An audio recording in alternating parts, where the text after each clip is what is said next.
supplies. The time by H&L Rapid True Value is Nationwide time, 5 o'clock. Learn about smart betting strategies with AnyBet. Bet wisely, enjoy responsibly, and maximize your success.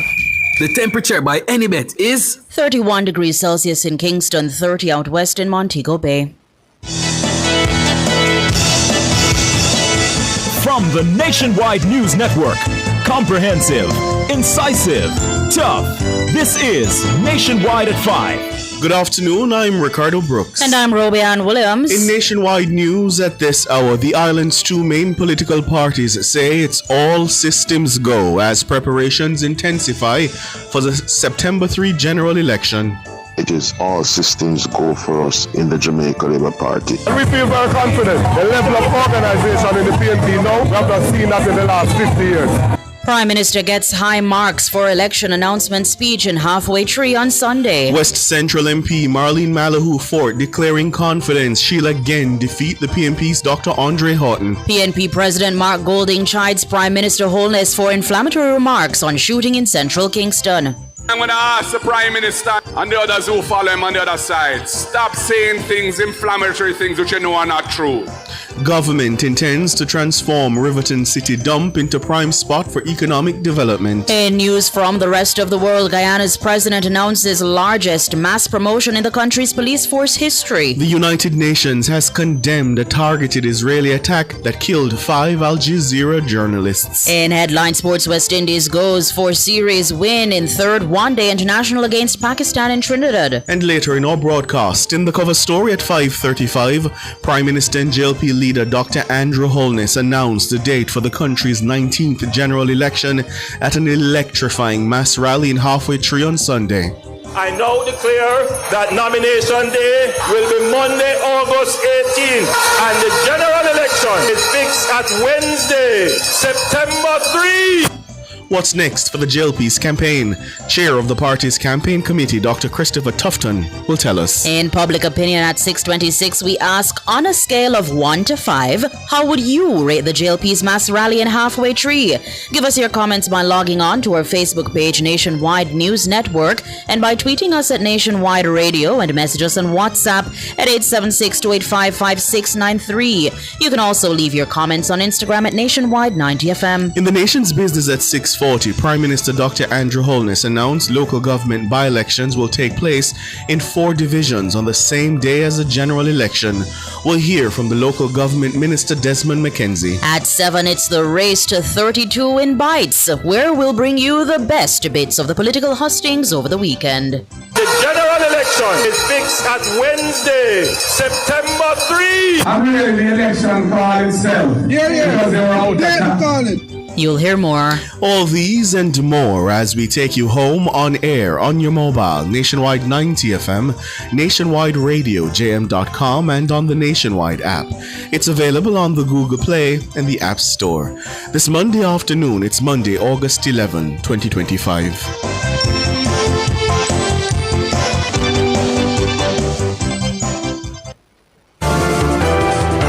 If it's news, it's got to be Nationwide 90 FM. And now to the details. The Opposition People's National Party says it's locked, loaded and ready for the September 3 general election. The General Secretary, Dr. Dayton Campbell, says the party has been mobilizing for the very date Prime Minister Andrew Holness announced on Sunday.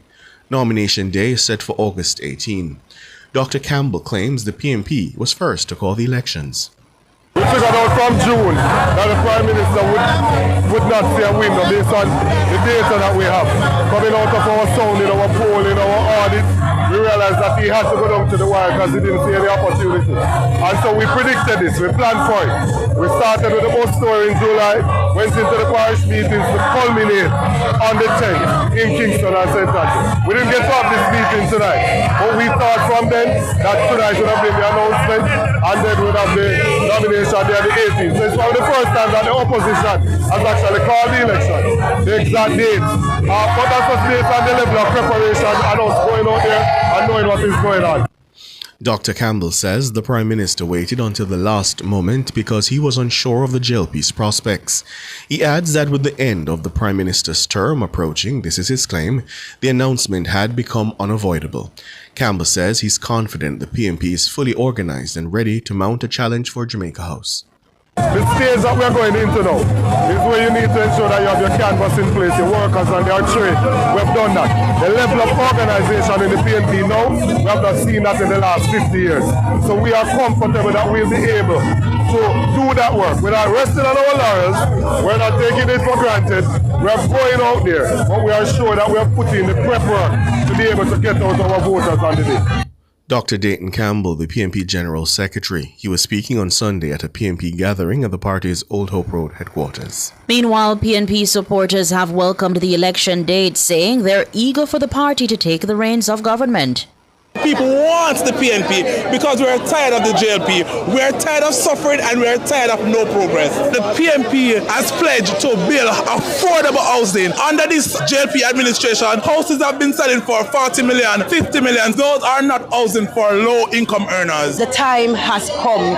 Young people will get the opportunity to own ownership. Businesses will have 3 years of income taxes being waived. And as such, I'm happy. I know with a health minister like Dr. Dawes, machines will be in the hospitals.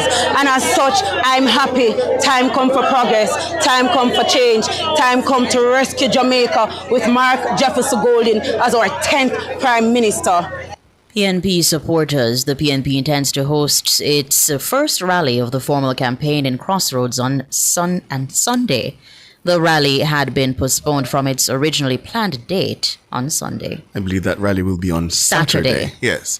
And a senior member of the Jamaica Labour Party's Communication Task Force, Senator Marlon Morgan, says with the election date now set, the party is fully mobilized for the election campaign. He's confident the JLP will secure victory.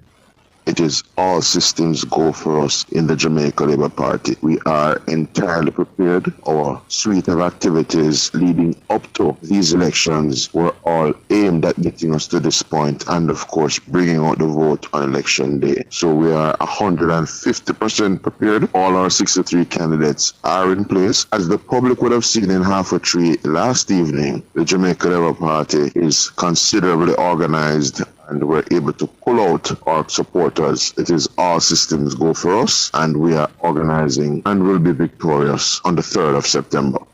Senator Marlon Morgan, a senior member of the JLP's Communication Task Force. He was speaking with our news center today. Meanwhile, at least 2 public commentators have given Holness's general election announcement speech high marks. Ronaldino McLean believes the Prime Minister's message of relatability will resonate with significant sections of the electorate. I think it struck primarily at, successfully so, struck primarily at relatability. I think that was a big tone and tenor. So when he moved through the issues, whether it was transportation, and he said he used to take the taxi and the bus to school and he used to walk to school. He said, I know the Jamaican struggle. That's why we make policy for the benefit of the Jamaican people. Or when he talked about the issue of housing, he said, I was born in Cumberland in a 1-bedroom board house. I personally know the struggles for housing that this nation has gone through. I'm intimately aware of it. And that's why we've targeted to build 70,000 new houses in Jamaica and 60,000 more. And again, on that integrity issue, he says, I am a true Jamaican. I went through the Jamaican struggles. I never made money off of the backs of the Jamaican people. In announcing the election date for September 3, the Prime Minister used the rally in Halfway Tree Square to hammer home his point that the JLP deserves a 3rd term. During his hour-long speech, Prime Minister Holness reminded Jamaicans of his humble upbringing. He also pushed back against those seeking to challenge his integrity. Dr. Nadine Spence says his passionate defense stood out. I thought that Andrew really, really pushed the idea that I am of you. I am a man of the people. Remember that famous book, Man of the People, and that he understands the experiences of Jamaicans because he has lived them. He's not coming at them from the perspective of somebody who has watched it on TV. He has been there. I think for me, one of the high point was him speaking to that corruption issue because we haven't seen him or heard him speak about it. And then he spoke talk about it in the context of not just what he did, but in ways that Jamaican can relate when he spoke to that "no weapon formed against me shall prosper." That was a powerful moment. Public commentator Dr. Nadine Spence. The Member of Parliament for West Central St. James, Marlene Malahoo Fort, is expressing confidence that she'll be returned for a third term in the constituency. She was speaking on Cliff Hughes Online today. The people have found out that Dr. Horton's approach is an interesting and a curious one. I think that I have earned the trust and confidence of the people of St. James West Central. I make representation on their behalf. A lot has been done in the seat and a lot more remains to be done. St. James has never looked this good. All 5 of us, we work as a team right across St. James. And I'm telling you, when I go in, whether it's within the borders of my St. James West Central seat or across the wider St. James, it really has transformed. Malahoo Fort is facing a rematch against the PNP's Dr. Andre Horton. She became the MP for West Central St. James after defeating the PNP's Sharon Folks Abrahams in the February 2016 general election. She once again secured victory for the JLP in the September 2020 election, defeating Horton. The St. James MP says the Labour Party will also prevail at the polls. What's your best guesstimate in terms of seat counts at the end of the night of September 3?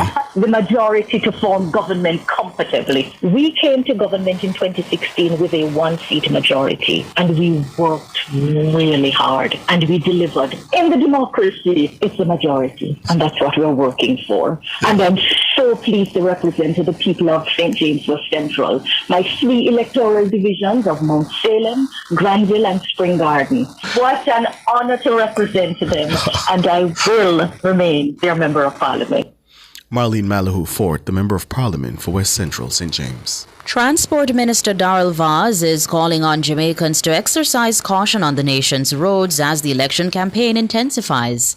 I want to reiterate my post earlier this morning as Transport Minister, urging, pleading, begging those motorists that will be traveling and bringing supporters from both sides starting today throughout the election period. We have had too many accidents because of careless and reckless driving during the political activities, motorcades, public meetings, etc. Election campaigns in Jamaica have typically been characterized by extensive motorcades. Minister Vaz is urging the leadership of the 2 main political parties to ensure their supporters abide by the rules of the road. The police are taking a zero-tolerance approach, for which I support wholeheartedly, and I'm calling on the leadership of the both parties at the constituency level, at the leadership level, at the council level, to make sure that they instill in their supporters and in those who they contract to drive and carry their supporters to do so, maximizing caution, safety, and observing the Road Traffic Act. Darrell Vaz, Transport Minister, 236 persons have been killed in 205 fatal crashes as at August 8 this year. Motorcyclists make up the bulk of the fatality figure, with 64 killed so far this year. In the race to 32, facts matter. Did you know that 1997 marked the first time that observers were allowed into a polling station to observe the taking of the poll during a general election? Yes, that's a fact. An international team of observers, including former U.S. President Jimmy Carter, retired chairman of the U.S. Joint Chief of Staff General Colin Powell, and heavyweight boxing champion Evander Holyfield, accompanied by Citizens Action for Free and Fair Elections Cafe, were allowed inside select polling stations to witness persons in the process of casting their ballots. Both groups reported that while there were administrative shortcomings by the Electoral Office of Jamaica, the election result reflected the will of the Jamaican voters. This nationwide Did You Know fact is part of our coverage for the race to 32 as we preview the next general election. You're listening to the news on Nationwide at 5. We'll have more after these.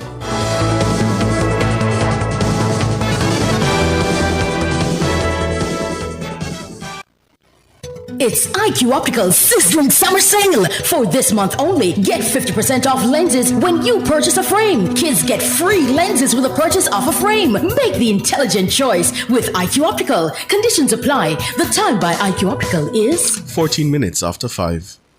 Rentokil Initial offers air purification solutions with triple filtration and unique auto-sensing capabilities that neutralizes malodor and replaces it with clean air. Call Rentokil Initial at 926-4236 for more details. The temperature by Rentokil is 31 degrees Celsius in Kingston, 30 out west in Montego Bay. A+ for back to school? Yep, you can score that. Just grab an A+ back to school loan from Access Financial. Why? Reduced interest rates, duh. Plus, you could win your loan interest free. That's right. Apply for an A+ back to school loan and you could be entered to win your loan interest free in the Lucky Loans promotion. From school fees to footwear, uniforms to book lists, we've got you covered. For back to school, the only thing you need is a reduced rate loan from Access Financial's A+ back to school promotion. Conditions apply. Continuing the news, PNP President Mark Golding has taken Prime Minister Dr. Andrew Holness to task for what he says are inflammatory remarks about a shooting incident in central Kingston. I'm going to ask the Prime Minister and the others who follow him on the other side, stop saying things, inflammatory things which you know are not true. In central Kingston, there have been a couple of incidents of shooting. The police have not said that any political motivation was involved. Our intelligence suggests strongly otherwise. Gang conflict in a community, which is a predominantly JLP area, the second one. And the first one had nothing to do with politics either. Yet, the Prime Minister are tough and coming out and insinuating that it's political violence, as if they want to set up a pretext for some kind of reprisal against us. Leave those talk alone. That doesn't help Jamaica move forward. Recently, MP Donovan Williams came under gunfire while erecting campaign signs in the constituency, and a JLP meeting was also disrupted by gunfire. In response to the incidents, during a tour in the constituency last week, Prime Minister Holness warned that JLP supporters would not be intimidated. Holness declared that the JLP's message is one of peace and love. In response, Mr. Golding says the PNP is not associated with violent tactics. We are blood and fire comrades. We approach the politics with passion. We approach the politics with full commitment. But the word is love. We not deal with violence. We're not afraid of nobody, but we not deal with violence. PNP President Mark Golding. For the first time in the country's history, 4 local by-elections are set to take place on the same day as the national polls. By-elections have been announced in the Chancery Hall, Olympic Gardens, Seavright Gardens, and Denham Town divisions. But what has taken place in each division to spark these by-elections? Mahiri Stewart tells us in this report. Prime Minister Dr. Andrew Holness announced at a JLP mass rally in Halfway Tree on Sunday that 4 by-elections will take place alongside the parliamentary elections set for Wednesday, September 3. All 4 divisions are part of the Kingston and St. Andrew Municipal Corporation, KSAMC. Though all 4 divisions went to JLP candidates in last February's local government elections, there's been several developments in each division. Jermaine Hyatt beat the PNP's Patricia Taylor and independent candidate Alfonso George Lynch by securing over 80% of the total votes. This win made him the new councillor of the Denham Town division in West Kingston. Likewise, Christopher Townsend beat the PNP's Ruthlyn Stoner Houghton by 1,118 votes to win another term as councillor of the Olympic Gardens division in West Central St. Andrew. But both Hyatt and Townsend died less than a year after their victories. Councillor Townsend died on November 13 last year. Days later, Councillor Hyatt died after suffering a heart attack. The by-elections on September 3 will fill the vacancies left by both men.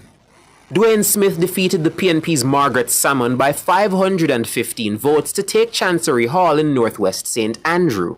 But in October last year, Smith turned his attention to parliamentary aspirations following the resignation of former Member of Parliament for Northwest St. Andrew, Dr. Nigel Clark. Smith was victorious in a parliamentary by-election a month later to become the constituency's new MP. A similar scenario would take place in the Seavright Gardens division. Delroy Williams beat the PNP's Paul Pink and independent candidate Elizabeth Margaret Groves by securing 70% of the votes. He too turned his attention to parliamentary service. Williams was announced as the JLP's caretaker for Central Clarendon. Williams will seek to replace the outgoing JLP MP, Mike Henry, a man that's held the seat since 1980. But Kingston and St. Andrews Mayor Andrew Swaby has indicated that he's yet to receive a formal resignation from Williams as the councillor for Seavewright Gardens. He's indicated he will seek legal advice on the matter. Mahiri Stewart for Nationwide News. This is a Nationwide Election Nugget. Of the 18 elections held since universal adult suffrage in Jamaica, only 2 have been held in September. Both were held on the 3rd of the month, and both resulted in a victory for the governing Jamaica Labour Party. In September 3, 2007, JLP leader Bruce Golding led his party to victory over the incumbent Simpson Miller government.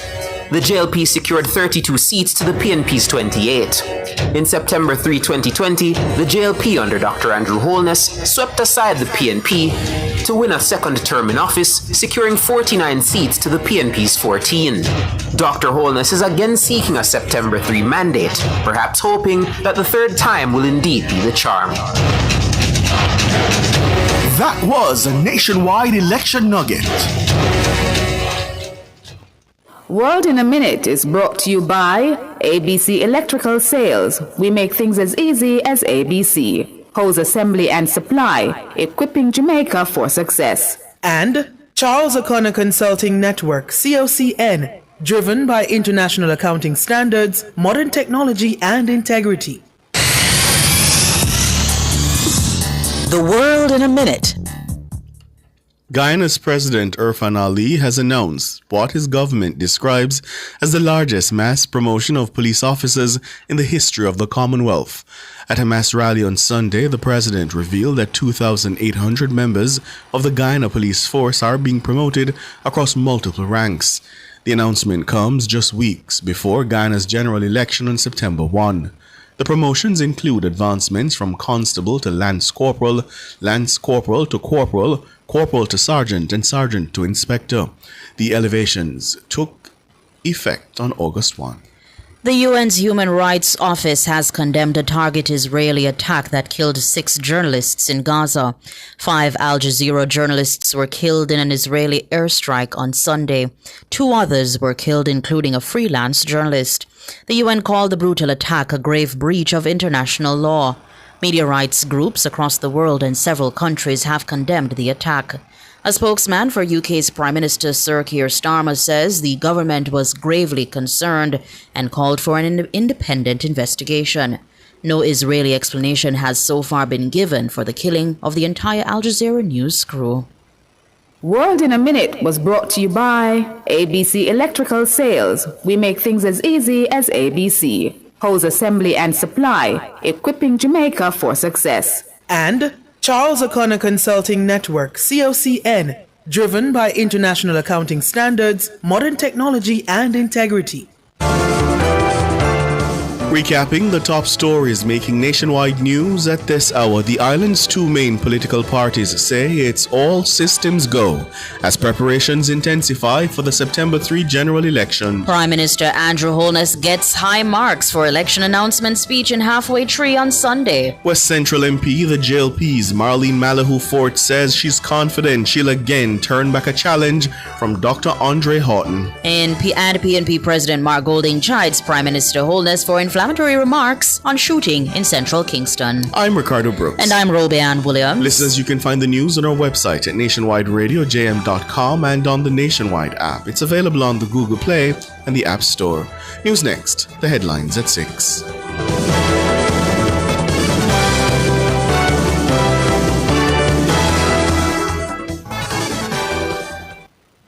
The wait is over. Spark is coming to you. Across Jamaica, we'll be fixing 10 roads per constituency. Over 100 roads will be fixed by September and 630 roads overall. This is real action, real improvement, real results. Every Jamaican deserves safer, stronger roads. Spark, the next chapter in Jamaica's infrastructure development. Paying bills just got easier. With Evolve Bill Pay, the new bill payment service by Supreme Ventures, you can settle your light, water, telephone, and internet bills at over 180 Supreme Ventures locations island-wide, right where you live and shop. Pay, play, and go with Evolve Bill Pay. Evolve Bill Pay. Fast, easy, right round the corner. Sports at 5 is brought to you by Total Tools. Total Tools, every tool, every trade. Hello, good afternoon, and welcome to Sports here on Nationwide 90 FM. I'm Wayne Walker. West Indies legends Brian Lara and Sir Clive Lloyd have both agreed that the recent two-day Emergency Strategic Summit at the Regency Hyatt Ballroom in Trinidad and Tobago was productive.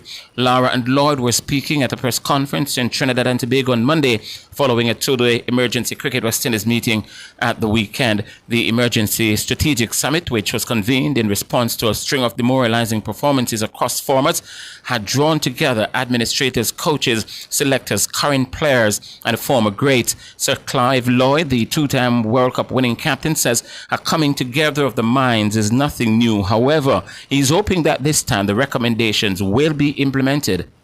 We had a very good discussion. I must say I was very impressed because I've been to a couple of these things before. And we're hoping that all the things that we put forward and hope to see them come to fruition. I was very impressed with the coach, Darren Sammy, and the analysts. I thought they were very good. They said things that were needed and why they were needed. And I sincerely hope that this doesn't just come to some damp squid, that we will be able to get some of the things that they've asked for because they are needed. Sir Clive Lloyd, Lara is encouraging Cricket West Indies to make better use of technology in developing the region's players. It's been that case for years, where we are not on the same level playing field as other playing countries. And back in the days where skill was the prominent factor, we excel. We were the best team in the world, but the game has evolved a lot. And with technology and analytics, I think we now have to see a new way of finding ourselves back to being very competitive. I said not on a level playing field because a lot of the countries are far ahead in these sort of areas. And the skill factor of the game is still there, but not as prominent as it was in the past.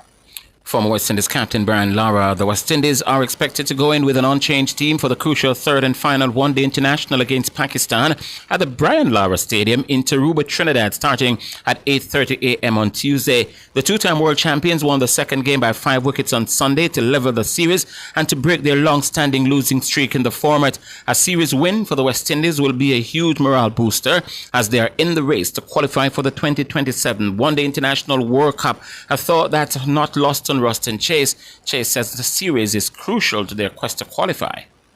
Any ODI series that we have from here on now is very important because we need to qualify for the World Cup outright so that we don't have to go into any qualifiers. So every ODI that we play from here, we're looking for full points.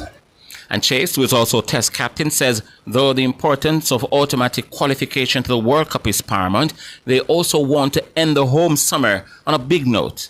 Yes, it's a big motivation. I mean, we get a lot of licks lately from the Republic because we've not been in a good vein of form. So for us to come and beat them here, to give the fans a bit of a relief, a bit of joy, and then also not winning from in the 90s, that would be a big achievement for us as well.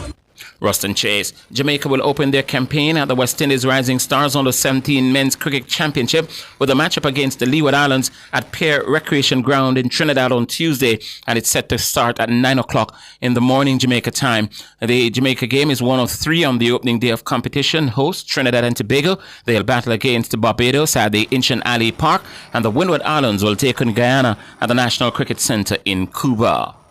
Sporting Director at Mount Pleasant Football Academy, Paul Christie, believes the pending departure of their captain Sule McCullough, goalkeeper Shaquan Davis, and the speedy winger Devontae Campbell to Belgian third-tier team RAC Mons will be beneficial to both club and players.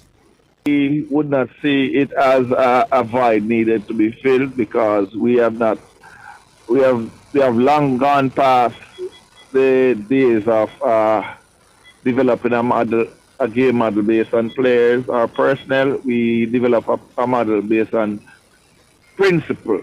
So it would be a privilege to see a Caribbean athlete being given the opportunity to fly their trade in Europe. Mount Pleasant Academy recently acquired RAC Mons, and according to Christie, while the departures come in the midst of the team's preparation for CONCACAF Club Championship football as well as the local Premier League, the organization has the necessary tools in place in order to make a seamless transition. He added that it's now up to the players to make the most of their opportunities. We truly believe that these young men, these young future leaders, fly the flag of Mount Pleasant, Jamaica and the Caribbean with distinction and be ambassadors to the brand Jamaica, brand Caribbean, and show the world that there is talent in this region. That's Sporting Director at Mount Pleasant Football Academy, Paul Christ. That sports are going to be back with more at 6:05 this evening.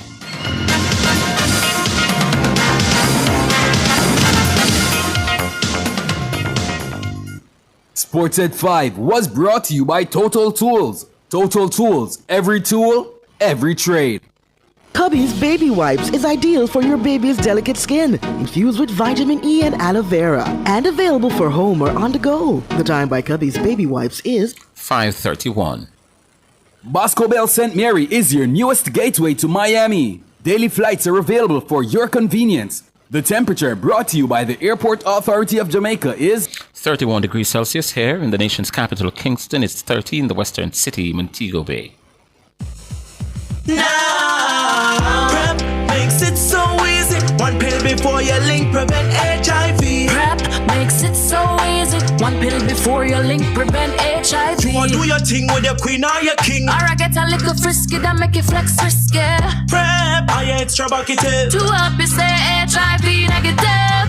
PrEP makes it so easy. One pill before you link, prevent HIV. PrEP tablets available at your clinic from the Ministry of Health and Wellness.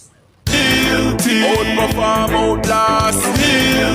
With top performance. Jackama. Reliable, full stop, not comma. We have the expertise for drilling and demolition. We have the power tools for plumbers and electrician. Fancy select tools, free parts and free repairs. 3 parts, free repairs. 2 to 3 years. Hilton, available at Delta Supply, 106 Hagley Park Road. Call us at 876-302-61114. Delta Supply, we service what we sell. GPS. Keep it cool, keep it cool. Summertime hot, but we have all the tools.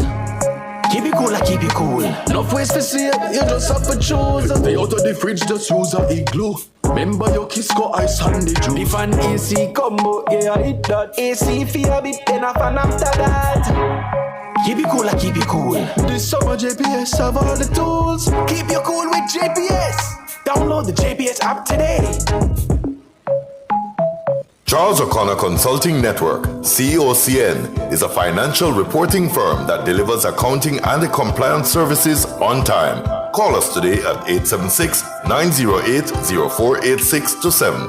Email us at clientservices@cocnjamaica.com or visit our website at www.cocnjamaica.com.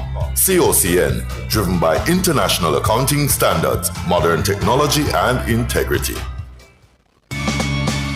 Enough power tool, big to small. Jackama figure dig the wall. Our Total Tools. Weed whacker figure trim the lawn. We have everything a job demand. Total Tools. We rent them, sell them and fix them. Also give Total Tools a call. When I say home improvement, landscape construction, a Total Tools are your option. Home improvement, landscape construction, Total Tools are your option. Total Tools located at 102 Main Street, Ocho Rios, 34 Slibe Road, Kingston. And lot C6 Jackson, St. Anne's Bay. Call us today. This message is brought to you by the Office of the Prime Minister. Do you have the financing to support a long-term investment program in water? And the answer to that is yes, because we have managed the economy in such a way as to be able to do that. We deliberately make a point of every week either breaking ground, handing over, turning on, not announcing, because it shows you the track record of delivery. So you can have faith in that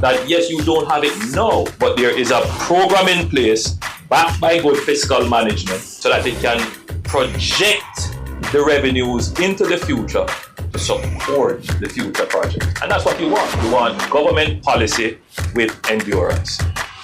The proceeding was brought to you by the Office of the Prime Minister. Cover Story is brought to you by Multilink. Roll with control. Use Multilink. Safe, fast, and accepted in more locations. Multilink, access every town, everywhere I go. Multilink, 24/7 access for me. It's just a win-win when we use Multilink. This card is Jamaican built, yeah. Fast and secure, you can use anywhere. Spend while supporting the economy. Look for the Multilink logo on your card and benefit from Jamaica's largest debit payment network. Multilink, 24/7 access for me. What would I do without my Multilink?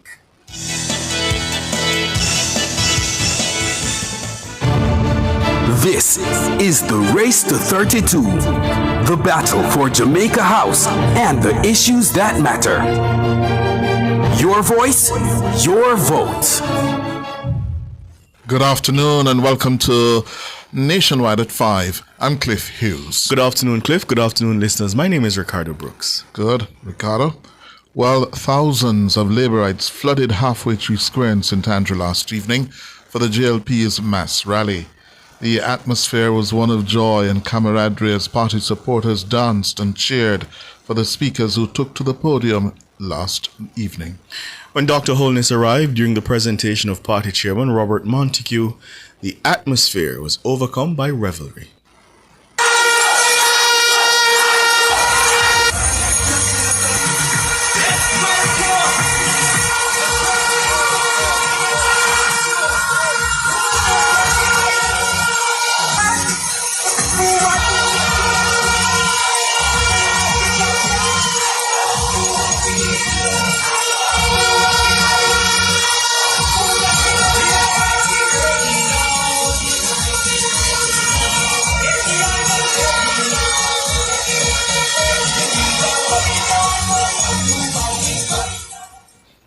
The fanfare continued as the party leader Andrew Holness took to the stage to announce the date of the country's 19th general election.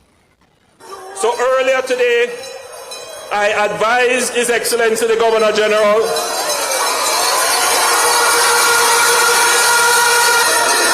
of my intention to announce the general elections for him to set certain processes in place, including the dissolution of Parliament. I now declare that nomination day will be Monday, August 18th. And the general election date is fixed at Wednesday, September 3.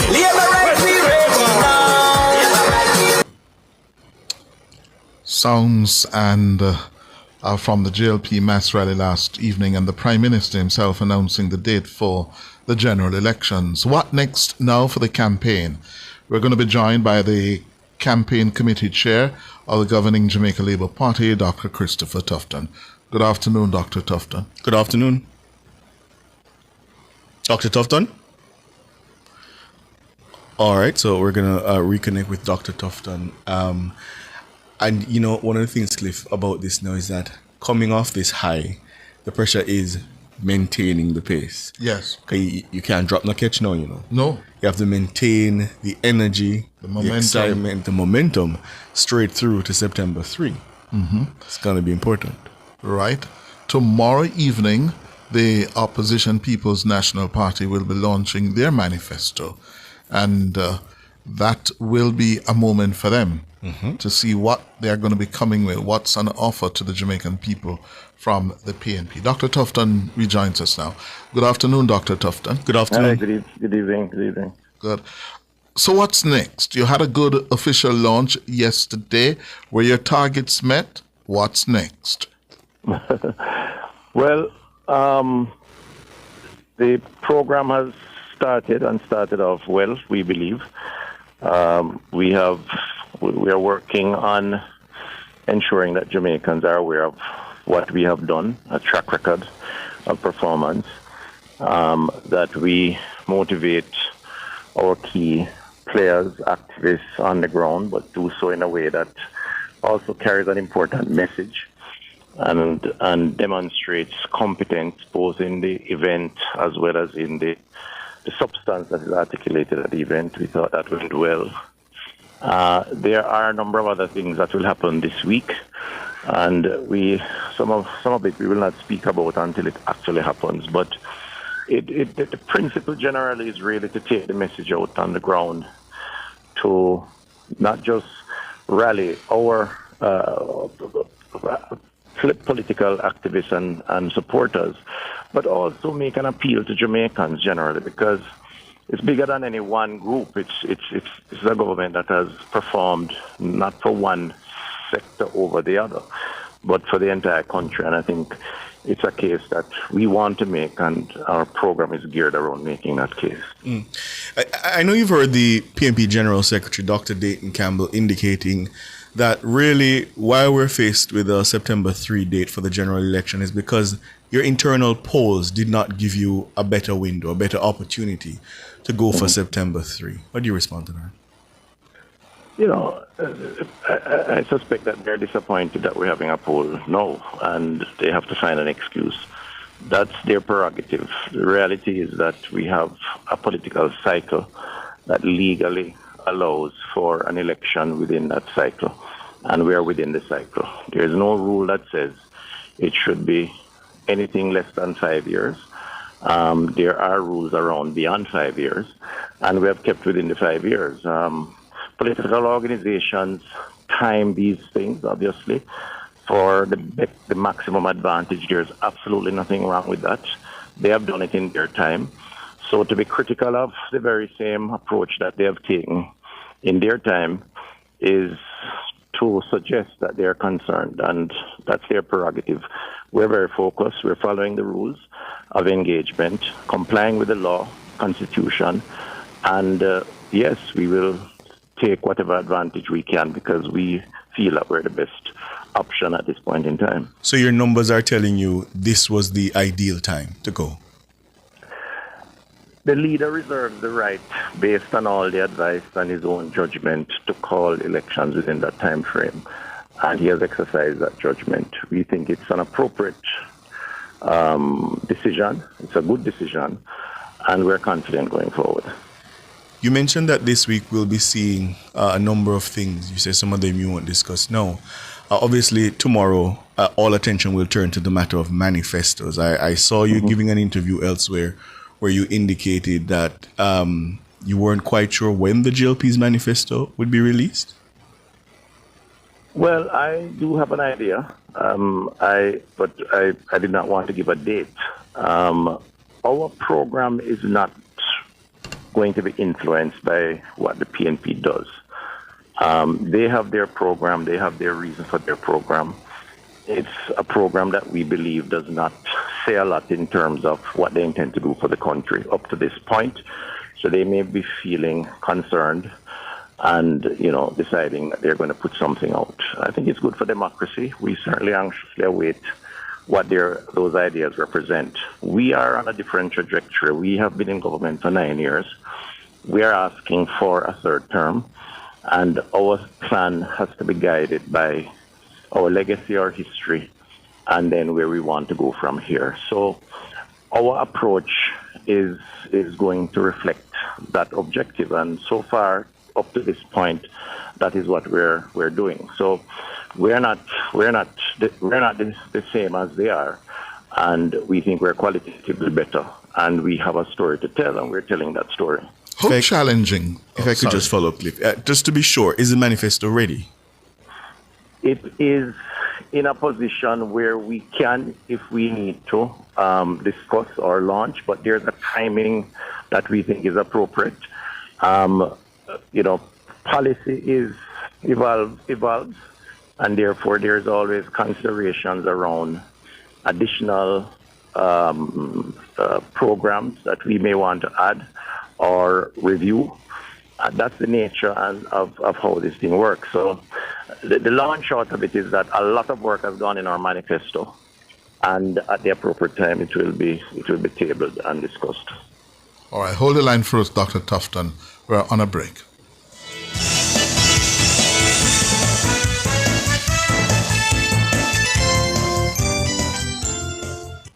Clear your barrels and personal shipments with ease and convenience. Request a customs contactless clearance today through CCP at jca.gov.jm.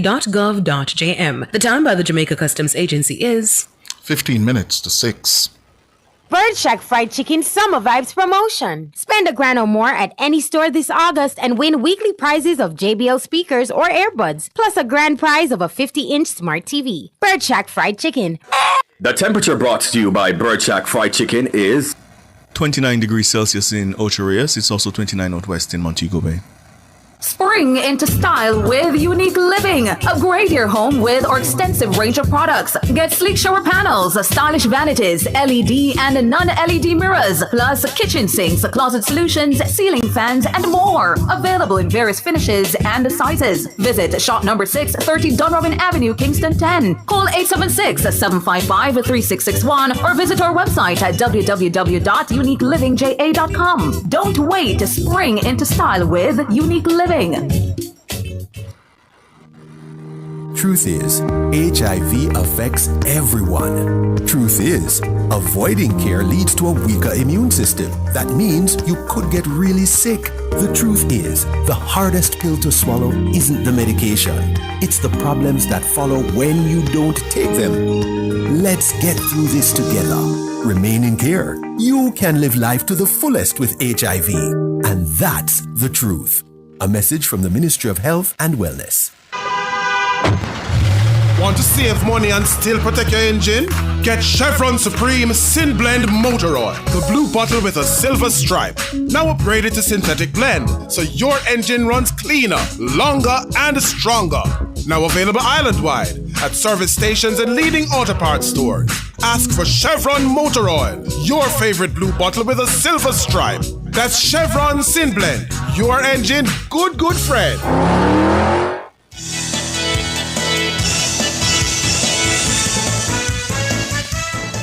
Well, it's day one of the official campaign that started yesterday in halfway through, with the Prime Minister announcing that nomination day will be next Monday, August 18, and election day is September 3, 2025. We have with us the chairman of the JLP's campaign committee, the health minister, the MP for West Central St. Catherine, Dr. Christopher Tufton.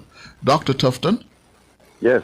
I was about to ask you, from where you sit as a campaign chair, how challenging a task is ahead for the Labour Party, given that it's 10 years in office, it's an incumbent, and it's always more difficult for incumbents to get another term, much less a third term. What is it that the Labour Party is facing to secure that third term in the minds of the Jamaican voter? Right. So what is very clear for us is that we can't take anything for granted, and we certainly are not going to take the voters for granted. We appreciate and understand that while as a government we have done more for more Jamaicans than any other administration that we can since independence, and we're prepared to defend that. With unemployment lowering, crime going down, job creation, and I could go on. The truth is, society is made up of various segments, and everyone wants, and rightfully so, that their challenges be addressed, whether it's in the community for water, roads, or otherwise.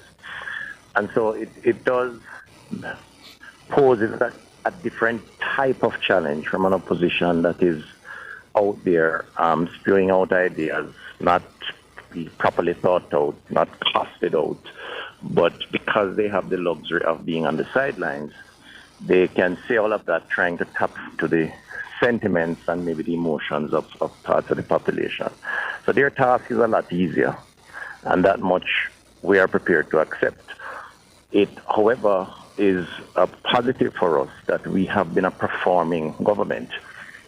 This is the first government that can campaign on record low murder rates. Not many governments can do that, despite the challenges in healthcare, and there are challenges.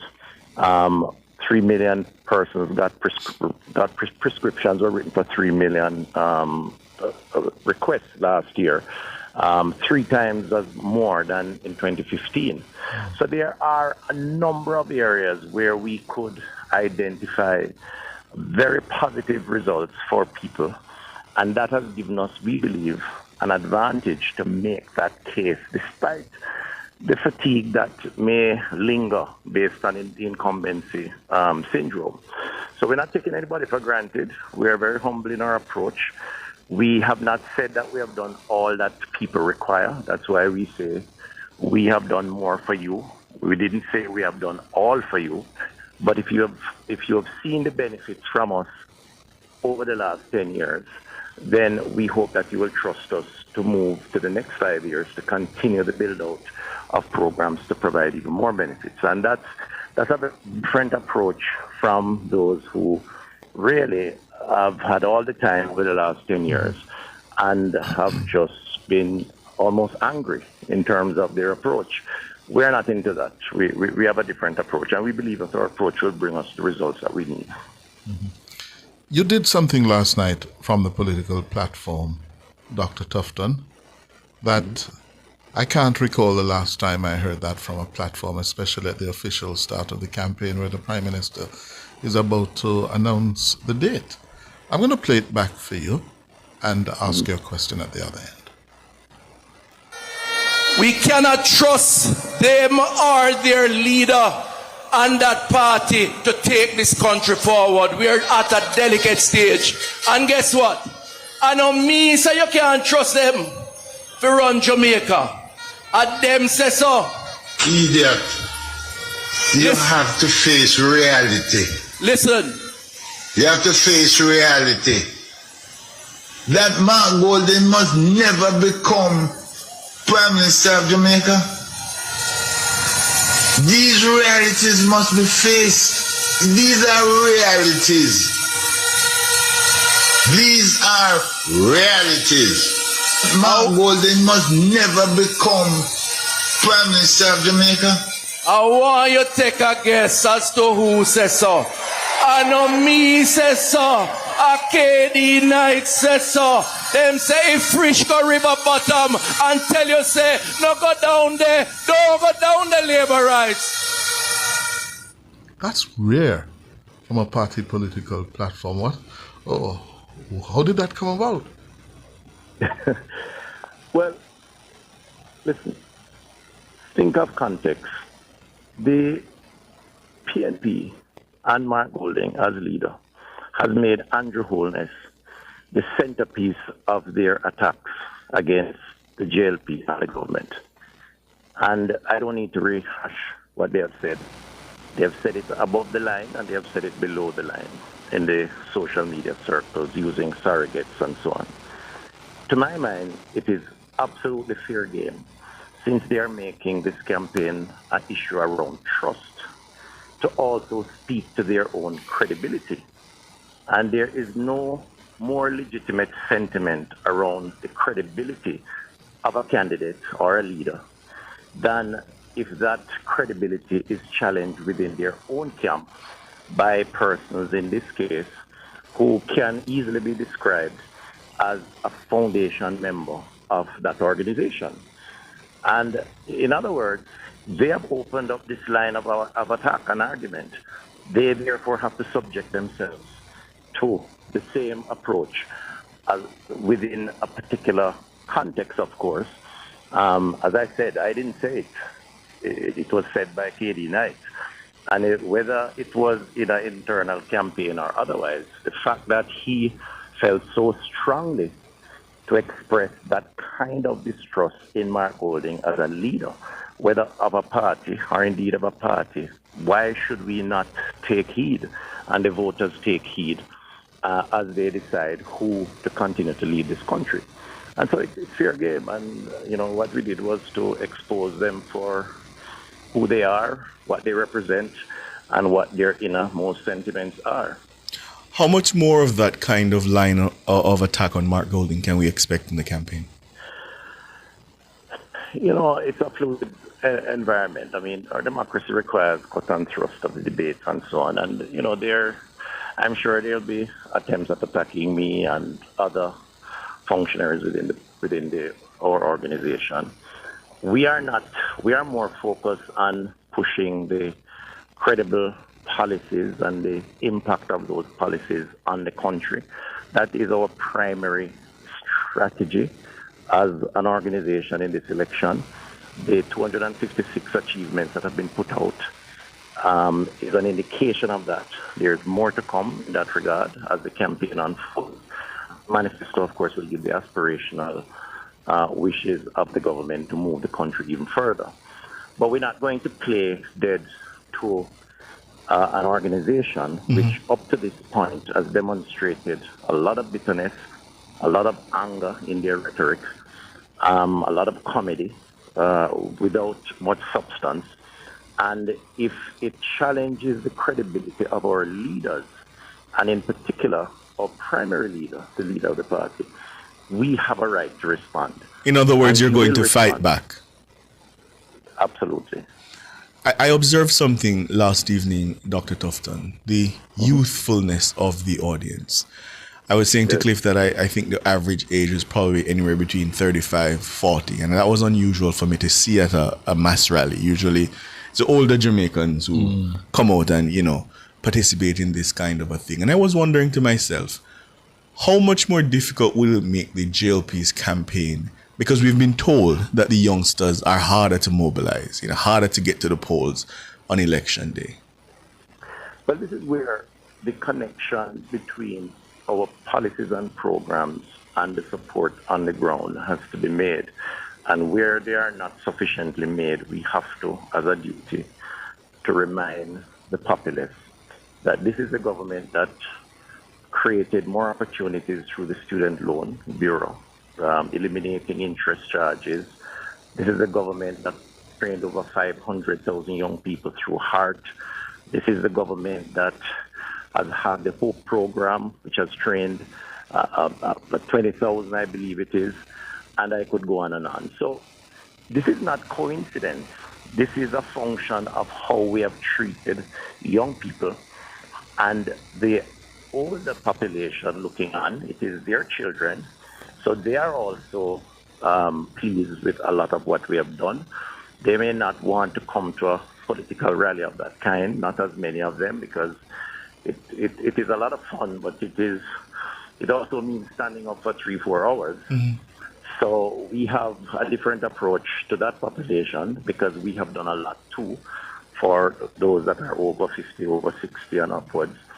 So we are encouraged by the support on the ground by the younger population. But the truth is, we have demonstrated that we have done more for them than anyone else at any other point. Yes. Employment being at record low. One may challenge the quality of some of the employment, but that's how development starts, as the leader said last night. There is demand for jobs. What we have to do is to train and equip our young people to find better jobs as they go along, and by extension to be more satisfied and comfortable in work. And a lot of that is happening, and I think that's a very positive thing for the government and a great basis on which to campaign. Dr. Tufton, remind me of something. What do you have your PhD in? All right, so I have a management degree, I have a master's in marketing, and a doctorate in international business. So I've kind of stretched the gamut. Business and marketing and management. Here's why. I'm not a medical doctor. No, yeah, man, that much I know. But here's why I ask you. It goes to the matter of disciplined messaging. I don't know if you realize, Cliff listeners, every single question posed this afternoon, Dr. Tufton has found some way to pivot back to achievements. Yes. Very disciplined, sir. Well, look at it this way. It's a team approach. We take our cue from the party leader, who is also very disciplined, very methodical, and has worked very hard to to stamp his own leadership on the organization, which has evolved and grown and gotten better with time. And we have a team at the level of the campaign, but also a cabinet and other structures within the organization. We don't always get it right. We don't claim perfection.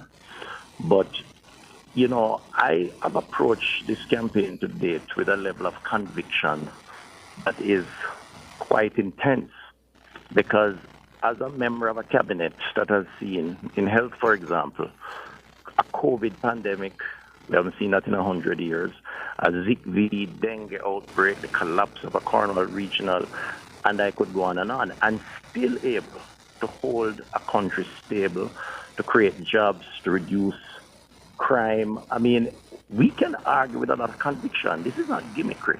And that's why when I see, you know, some of their activists on the platform making fun of the critical achievements of the government, they're not insulting us, they're insulting the very people who have benefited and who appreciate what the government has done.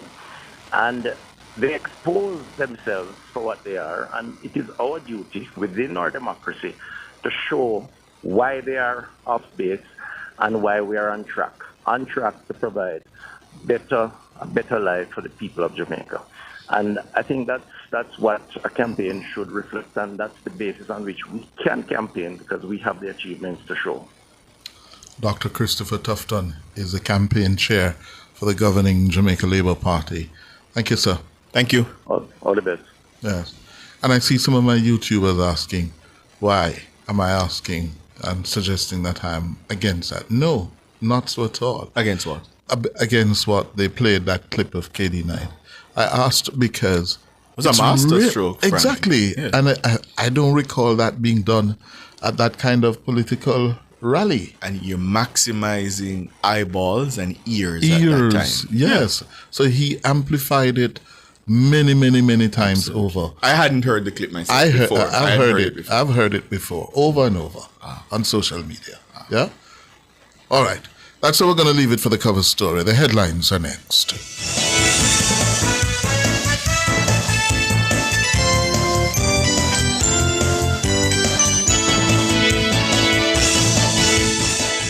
Cover story was brought to you by Multilink. Roll with control. Use Multilink. Safe, fast, and accepted in more locations.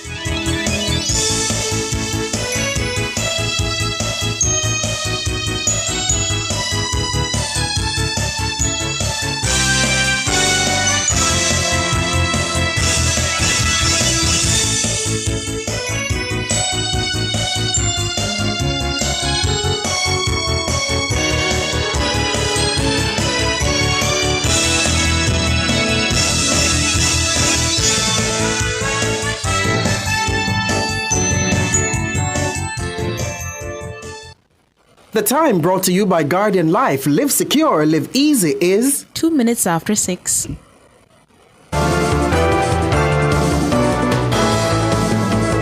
Nationwide headlines at 6.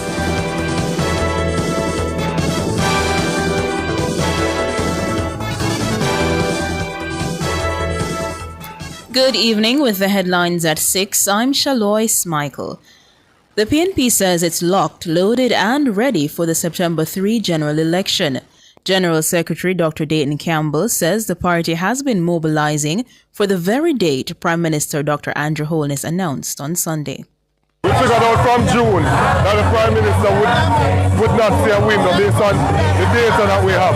Coming out of our sound, in our poll, in our audits, we realized that he had to go down to the wire because he didn't see any opportunity. And so we predicted this, we planned for it. We started with the bus tour in July, went into the parish meetings to culminate on the 10th in Kingston and St. Andrews. We didn't get to have this meeting tonight, but we thought from then that tonight would have been the announcement and then would have the nomination there the 18th. So it's probably the first time that the opposition has actually called the election, the exact date. But that's just based on the level of preparation and us going out there and knowing what is going on. Dr. Campbell says the Prime Minister waited until the last minute because he was unsure of the JLP's prospects. He adds that with the end of the Prime Minister's term approaching, the announcement had become unavoidable. Dr. Campbell says he's confident the PNP is fully organized and ready to mount a challenge for Jamaica House. The stage that we're going into now is where you need to ensure that you have your canvas in place, your workers and their trade. We've done that. The level of organization in the PNP now, we have not seen that in the last 50 years. So we are comfortable that we'll be able to do that work. We're not resting on our laurels. We're not taking it for granted. We're going out there, but we are sure that we are putting the prep work to be able to get out our voters on the day. Dr. Dayton Campbell, General Secretary of the PNP, and a senior member of the JLP's Communication Task Force, Senator Marlon Morgan, says with the election date now set, the party is fully mobilized for the election campaign.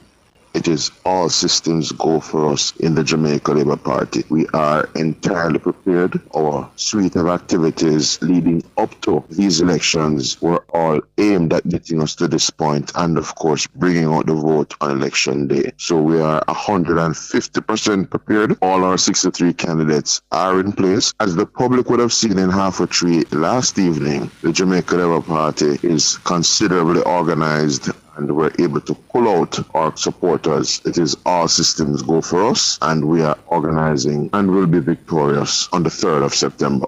Senator Marlon Morgan, senior member of the JLP's Communication Task Force.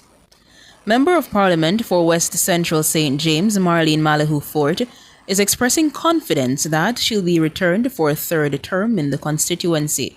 She was speaking on Cliff Hughes Online on Monday. The people have found out that Dr. Horton's approach is an interesting and a curious one. I think that I have earned the trust and confidence of the people of St. James, West Central. I make representation on their behalf. A lot has been done in the seat and a lot more remains to be done. St. James has never looked at this good. All 5 of us, we work as a team right across St. James. And I'm telling you, when I go in, whether it's within the borders of my St. James West Central seat or across the wider St. James, it really has transformed. Malahoo Fort is facing a rematch against the PNP's Dr. Andre Horton. She became the MP for West Central St. James after defeating the PNP's Sharon Folks Abrahams in the February 2016 general election. She again secured a victory for the JLP in the September 2020 election, defeating Horton. The St. James MP says the Labour Party will also prevail at the polls. What's your best guesstimate in terms of seat counts at the end of the night of September 3? The majority to form government comfortably. We came to government in 2016 with a 1-seat majority, and we worked really hard, and we delivered. In the democracy, it's a majority, and that's what we're working for. And I'm so pleased to represent the people of St. James West Central, my 3 electoral divisions of Mount Salem, Granville, and Spring Garden. What an honor to represent to them, and I will remain their Member of Parliament. Marlene Malahoo Fort, Member of Parliament for West Central St. James. Transport Minister Darrell Vaz is calling on Jamaicans to exercise caution on the nation's roads as the election campaign intensifies. I want to reiterate my post earlier this morning as Transport Minister, urging, pleading, begging those motorists that will be traveling and bringing supporters from both sides, starting today throughout the election period. We have had too many accidents because of careless and reckless driving during the political activities, motorcades, public meetings, etc. Election campaigns in Jamaica have typically been characterized by extensive motorcades. Minister Vaz is urging the leadership of the 2 main political parties to ensure their supporters abide by the rules of the road. The police are taking a zero-tolerance approach, for which I support wholeheartedly, and I'm calling on the leadership of the both parties at the constituency level, at the leadership level, at the council level, to make sure that they instill in their supporters and in those who they contract to drive and carry their supporters to do so, maximizing caution, safety, and observing the Road Traffic Act. Darrell Vaz, Transport Minister. Those were the headlines at 6. I'm Shaloy Smikle. Sports is next.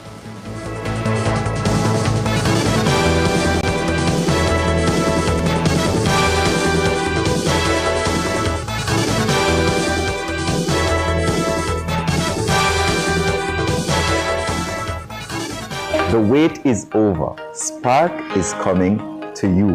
Across Jamaica, we'll be fixing 10 roads per constituency. Over 100 roads will be fixed by September and 630 roads overall. This is real action, real improvement, real results. Every Jamaican deserves safer, stronger roads. Spark, the next chapter in Jamaica's infrastructure development. Still sweating with that old fan? It's time to upgrade!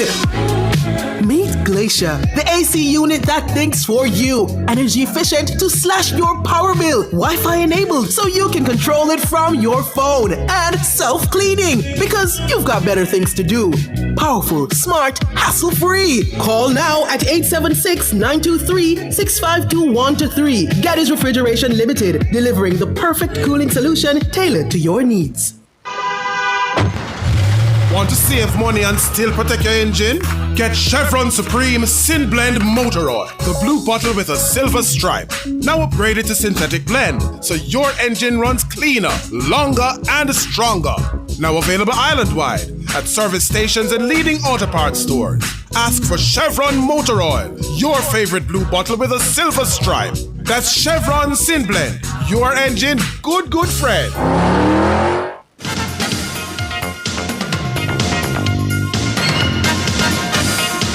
Hello, good evening, and welcome to sports here on Nationwide 90 FM. I'm Wayne Walker. The West Indies legends Brian Lara and Sir Clive Lloyd have both agreed that the recent two-day emergency strategic summit at the Hyatt Regency Ballroom in Trinidad and Tobago was productive. Lara and Sir Lloyd were speaking at a press conference in Trinidad and Tobago on Monday following a two-day emergency cricket West Indies meeting over the weekend. The strategic summit, which was convened in response to a string of demoralizing performances across formats, had drawn together administrators, coaches, selectors, current players, and former greats. Lloyd, the two-time winning World Cup captain, says a coming together of the minds is nothing new. However, he's hoping that the recommendations will be implemented this time. We had a very good discussion, and I must say I was very impressed because I've been to a couple of these things before, and we're hoping that all the things that we put forward and hope to see them come to fruition. I was very impressed with the coach, Darren Sammy, and the analysts. I thought they were very good. They said things that were needed and why they were needed, and I sincerely hope that this doesn't just come to some damp squid, that we will be able to get some of the things that they've asked for because they are needed. Sir Clive Lloyd. Lara is encouraging Cricket West Indies to make better use of technology in developing the region's cricketers. It's been that case for years, where we are not on the same level playing field as other playing countries. And back in the days where skill was the prominent factor, we excel. You know, we were the best team in the world, but the game has evolved a lot. And with technology and analytics, I think we now have to see a new way of finding ourselves back to being very competitive. I said not on a level playing field because a lot of the countries are far ahead in these sort of areas. And the skill factor of the game is still there, but not as prominent as it was in the past. That's former West Indies captain Brian Lara. And yes, Audrey Sinclair, we're going to move to that now. The West Indies are expected to go in with an unchanged team for the crucial third and final one-day international against Pakistan at the Brian Lara Stadium in Tarouba, Trinidad, starting at 8:30 a.m. on Tuesday. The two-time world champions won the second game by 5 wickets on Sunday to level the series and to break their long-standing streak in the format. The series win for the West Indies will be a huge moral booster as they are in the race to qualify for the 2027 ODI World Cup. Thought that's not lost on Ruston Chase. Any ODI series that we have from here on now is very important because we need to qualify for the World Cup outright so that we don't have to go into any qualifiers. So every ODI that we play from here, we are looking for full points. And Chase says though the importance of automatic qualification to the World Cup is paramount, they also want to end the home summer on a big note. Yes, it's a big motivation. I mean, we get a lot of licks lately from the Republic because we've not been in a good vein of form. So for us to come and beat them here, to give the fans a bit of a relief, a bit of joy, and then also not winning from in the 90s, that would be a big achievement for us as well. That's Rustin Chase. Jamaica will open their campaign at the West Indies Rising Stars on the 17 Men's Cricket Championship with a game against the Leeward Islands at Pear Recreation Ground in Trinidad on Tuesday, and it's set to start at 9 o'clock in the morning Jamaica time. The Jamaica game is one of 3 on the opening day. Hosts Trinidad and Tobago, they'll take on Barbados at the Ancient Alley Park, and the Windward Islands will battle the Guyanese at the National Cricket Centre in Cuba.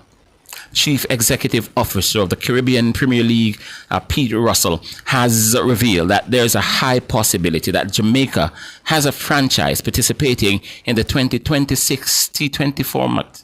We've had a number of really productive and positive discussions with the Jamaican government, and we think that they understand the value that a CPL franchise can bring to a host nation. If a symbiotic relationship between government and the CPL can be created, it can lead to a really groundbreaking set of initiatives that can have a long-lasting impact. The aim of the franchise, if we're to return to Jamaica, it's our intention to work with the new ownership team to have a name that resonates with the Jamaican people. With T20 cricket becoming increasingly a global enterprise, and with ownership groups making use of economies of scale in terms of pushing their brand to become a worldwide proposition, it's quite possible that a new Jamaican CPL team would have a variation on the Talawars name, but we want to keep that connection with Jamaica.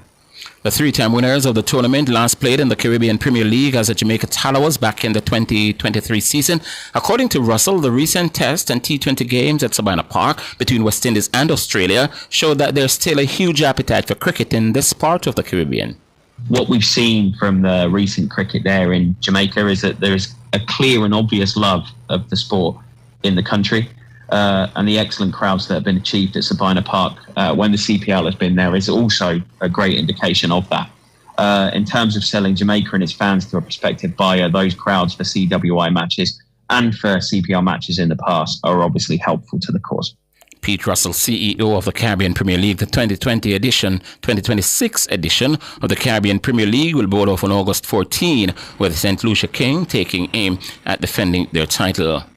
Sporting Director at Mount Pleasant Football Academy, Paul Christie, believes the pending departure of Captain Sule Makala, goalkeeper Shaquan Davis, and speedy winger Devontae Campbell to the Belgian third-tier team RAC Mons will benefit both club and player. We would not see it as a void needed to be filled, because we have long gone past the days of developing a game model based on players or personnel. We develop a model based on principle.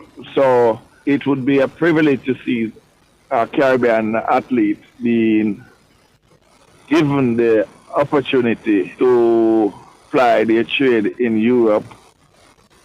Paul Christie from Mount Pleasant Academy. And we move on. President of the Jamaica Football Federation, Michael Ricketts, is hailing the performance of the Andrew Peart-conditioned under-15 national football team for their title-winning display at the recently concluded CONCACAF Under-15 Championships in Aruba. We truly believe that these young men, these young future leaders.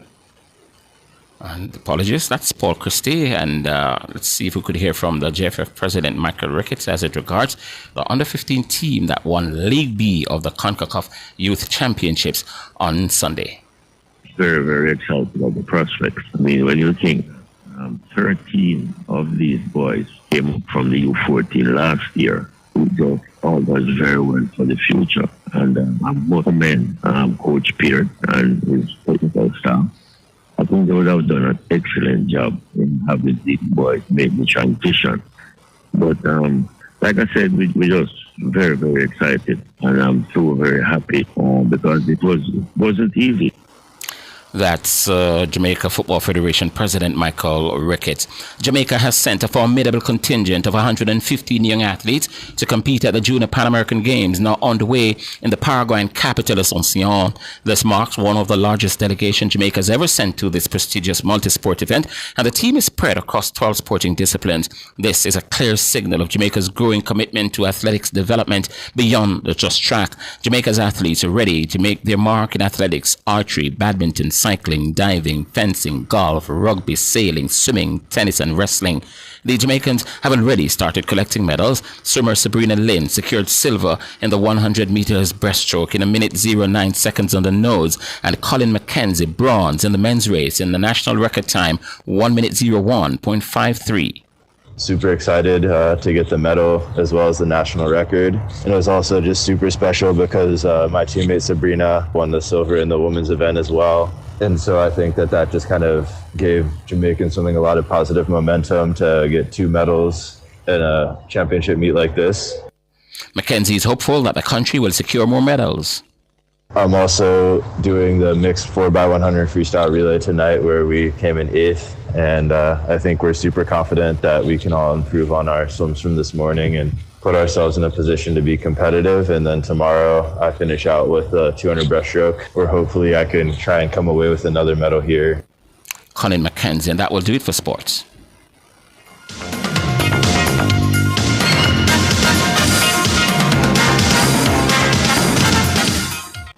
For all your scales and food processing equipment, call Advanced Scales and Equipment Limited at 876-968-9612-5. The time by Advanced Scales and Equipment Limited is 6:20.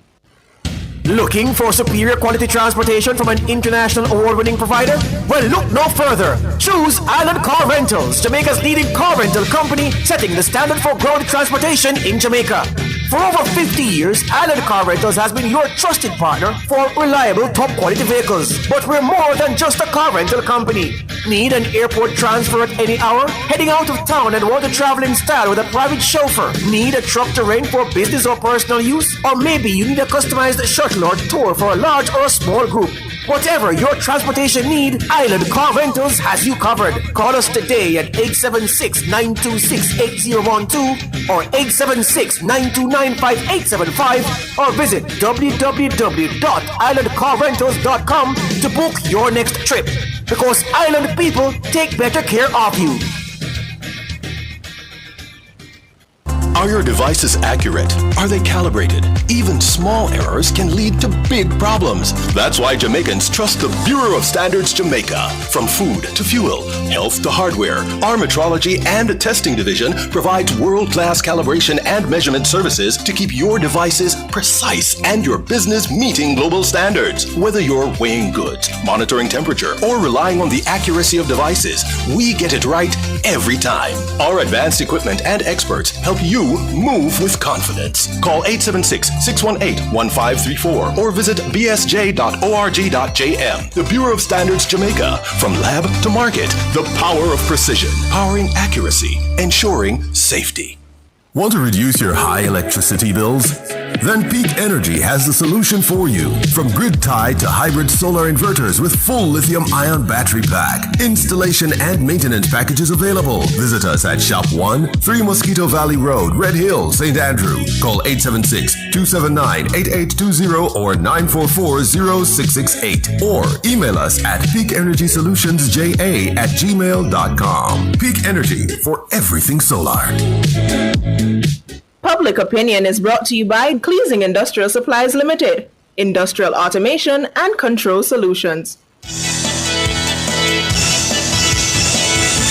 Good evening, and welcome to Public Opinion. A special good evening to our friends over on our YouTube platform. Thank you so much for tuning in. Happy Monday. Feel free to weigh in live in the comments section on today's Public Opinion. It's all we've been talking about in the media world entirely from yesterday till now. Yeah? Prime Minister and JLP leader Dr. Andrew Holness announced the date for the country's 19th general elections at an electrifying mass rally in Halfway Tree on Sunday. I now declare that nomination day will be Monday, August 18th, and the general election is fixed at Wednesday, September 3. And with that said from the Prime Minister, Dr. Andrew Holness, we're asking you, the members of the public who were watching the live streams of that rally, who may or may not have been, you may or may not have been there physically, but watching online, and whether you were there physically, on a scale of 1 to 5, how would you rate the JLP's mass rally in Halfway Tree? We saw drone shots, epic drone shots of the massive crowd. On a scale of 1 to 5, how would you rate the JLP's mass rally in Halfway Tree? Now go waste no time. Going on Facebook, where Joel is saying, firstly, the JLP mass meeting was the largest group of political supporters to an event in Jamaica. All the speakers were impactful, on point, and we were loaded with a wealth of information. As a result, I give the team 5, a 5+ score. George Elliott says 5 for achievements as well as clear and concise plans going forward, and 5 bonus to have Jamaica on such a sound footing. Audrey Smith is giving full marks, 5 out of 5, and she say, right this so. Maury McCarth, 5. Not only was the crowd large, but the speakers were captivating and the audience listening attentively. The Vivetta is saying 1,000. Never seen anything like this before. It's like when me go beach and looking at an endless body of sea. Okay. Carol Lewis saying 5 out of 5. Everything, planning, organizing, execution. Their machinery is superior, well oiled and ready. Dana Bruce is saying full marks, 5 out of 5. Great speech from all the speakers. The turnout was also great, and the PM make it well known that it is only 1 p.m. Denval Mulling says presenters were on point with their presentation. They all sold the Jamaica Labour Party's achievements well. The atmosphere was invigorating. The turnout massive. The entertainment intense. So Denver is giving the JLP's mass rally a 5 out of 5. O'Neill Dennis saying this is the best and biggest mass meeting I've ever seen in Jamaica, giving the JLP a 5. Let's see if I can find some more. Bear with me because over 100 comments up on Facebook and I can't get the time to go through all of them. So let me just put that out there. Peter Ann Baker says full marks, well organized and executed, 5 out of 5. Let's see, 5 out of 5 coming from Dennis Fort. Max Wilson also giving 5 out of 5, mentioning the speakers and the execution. Everything was on point, he says. Nicole Whitaker saying it's the first in history she's seeing an opposition party calling the election before the government. Yeah. Neil Walters says, I've never seen anything like this, so I would give full marks, 5. Philip Jackson says this was maximum. It buck any kind of gauge that you would choose to measure it, and he's giving them a full score. Let me see. Carl Shaw believes that Portia Simpson Miller's mass rally in 2016 was far way bigger. Audley Nain says, without a doubt, this is more than 5. Let me see. It was great. I give them 5+, says Brian Nicola. All right. So on Facebook, we have a whole lot of comments saying 5. All right. So Nadine Johnson is saying 2.5. Marks lost for PNP Gensec, who announced the dates from Saturday. No speech from MOF, Warmy, Minister of Finance, Warmy being ushered out and alleged fighting in the crowd for money, no share good. Wow, okay. Yeah. Nadine is saying 2.5. Nicola saying above the scale. Let me see if I can get in a few more. Juliet Richards is bigging up the hardworking polices, and she says that they were so professional. The production team was on time. All right, let me see. Going on over to our Instagram platform, Titch Sharon is saying 5 out of 5. First of all, the technical and engineering team did exceptionally well. Can't go to the second. DJ, let me see, the real J saying 5 out of 5. Full marks coming from It's Dana. The rain actually worked in the JLP's favor, says Lethal Man. Place was cool and comfortable. Historic coming from what is this? Raran. Okay, yeah. People can have some name there. All right. Well organized and executed, says JC Jack Mel. Yeah. Let me go on to our YouTubers. Bear with me. There are a lot of comments to the question we're asking. On a scale of 1 to 5, how would you rate the JLP's mass rally in halfway tree? Shines Law Boss, 500. Okay, wow, with Brookie scale. Marcia Edwards says 5 out of 5. 5 out of 5 coming from Josephine. Rayon Wright believes it was good messaging, good production, and massive crowd. 5 out of 5. Let me see. 10 out of 5 says, wow. Okay, I see what you did there. Joseph Robinson saying, if it is an indicator for a third term, no excuses will be tolerated. It has to be implementation. Donovan Hansen saying he sincerely hopes the rally turnout translates to voter turnout. It was massive, 5 out of 5. And whenever I see like such a large crowd, the first thing that comes to mind is if they're all eligible to vote. Yeah, that's the first thing that comes to my mind when I see such a large crowd. Dale Hay says JLP is taking Jamaica to places where we have never been, so 5 out of 5. Donna Llewellyn saying awesome, excellent, 5, well organized, stage and lighting, tech was great stuff. Speakers all sung from the they all sung from the achievement handbook. Let me see. 5 out of 5, excellent from Creative Games. Okay, a lot of comments coming in on this one. Keep them coming. 100% says Ken Youth Mulling. Patrick Singh, Patrick Godfrey, I could never give him 5 out of 5. Why he announced the same date as what Dr. Dayton Campbell predicted? Yeah, that's a question right there. Coming from Patrick. Let me see if I can get in a few more. Opal says 100%. Okay. To our X platform, top tier, 5 out of 5 says Jay Brown. Junior says 5. There weren't any misses. Full 5 coming from Wilson. Graham Jervis says 5. Aldon L. Corey, this rally is a clear indication of the government's ability to organize properly. The streaming was clean. The energy was flowing. The speakers were on point with the government's message. And he's saying that he could hear them clearly. No mic yo-yo issues. A solid 5 out of 5. I saw what you did there. 4.5 awesome, says Blessed One, although he found some speeches, while informative, a bit too long. A bit too long. Also answered some lingering issues that he had. 4.5, Blessed One says. Messages on point, production, crowd, music, everything was just ready for the third term. 5, says DSB. God's Official General saying 10 out of 10 in my book, but y'all stopped at 5, so then 5 out of 5. All right, I'm seeing a lot of 5s on our X platform. Let's see if I can get in a few more on our YouTube.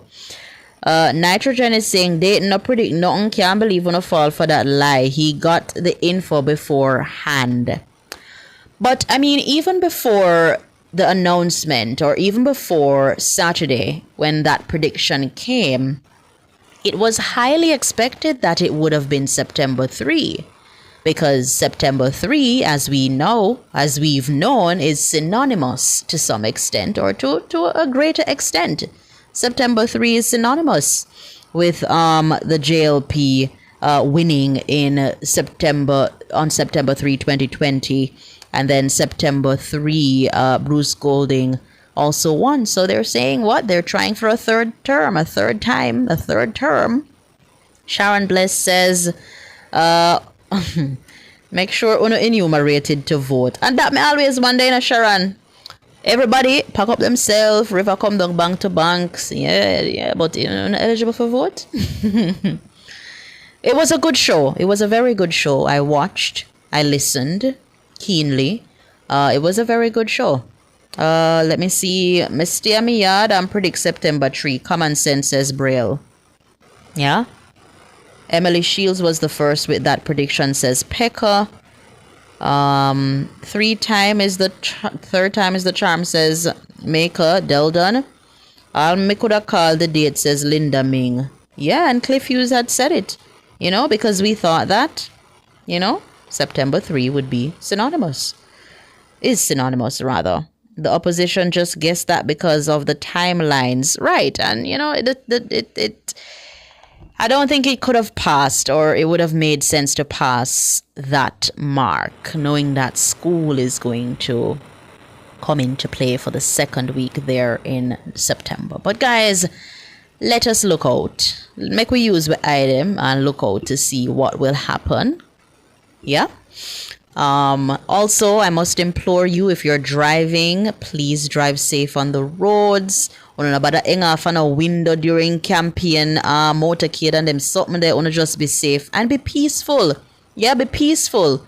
If your friend over there so is not saying the same party, it no make no sense. Una go in a nothing physical or it cause it to be that way.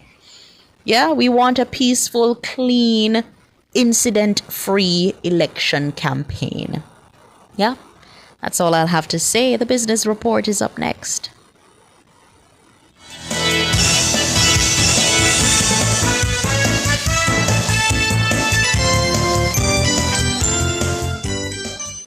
Public Opinion was brought to you by Cleasing Industrial Supplies Limited, Industrial Automation and Control Solutions. Drive the most exciting new vehicles in Jamaica. Schedule your 2024 Ford Ranger pickup or Ford Everest 7-seater SUV test drive now. Call or visit KIG today. The time by KIG is 6:35.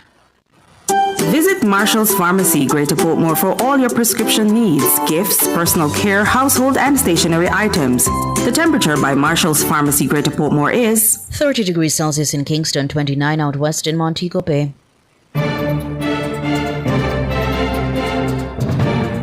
Hello, good evening, and welcome to Nationwide's Business Report. I'm Robianne Williams.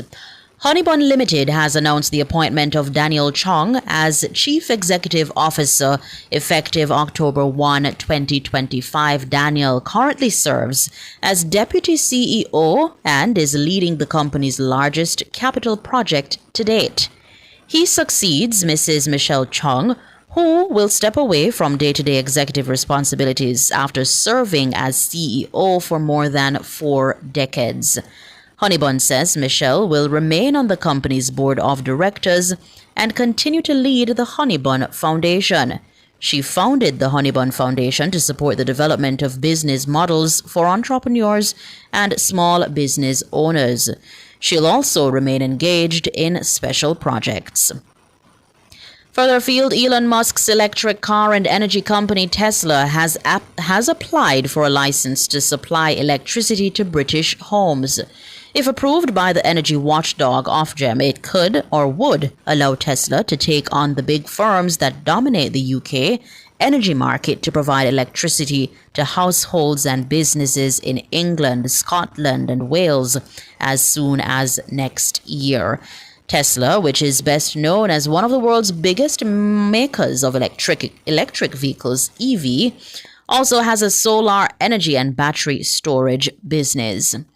And finally, in the currency markets at the close of trading today, it cost 161 Jamaican dollars and 26 cents to buy $1 US, 215 Jamaican dollars and 68 cents to buy 1 British pound, and 118 Jamaican dollars and 49 cents to buy the Canadian dollar. That's the business report. I'm Robianne Williams. Good evening.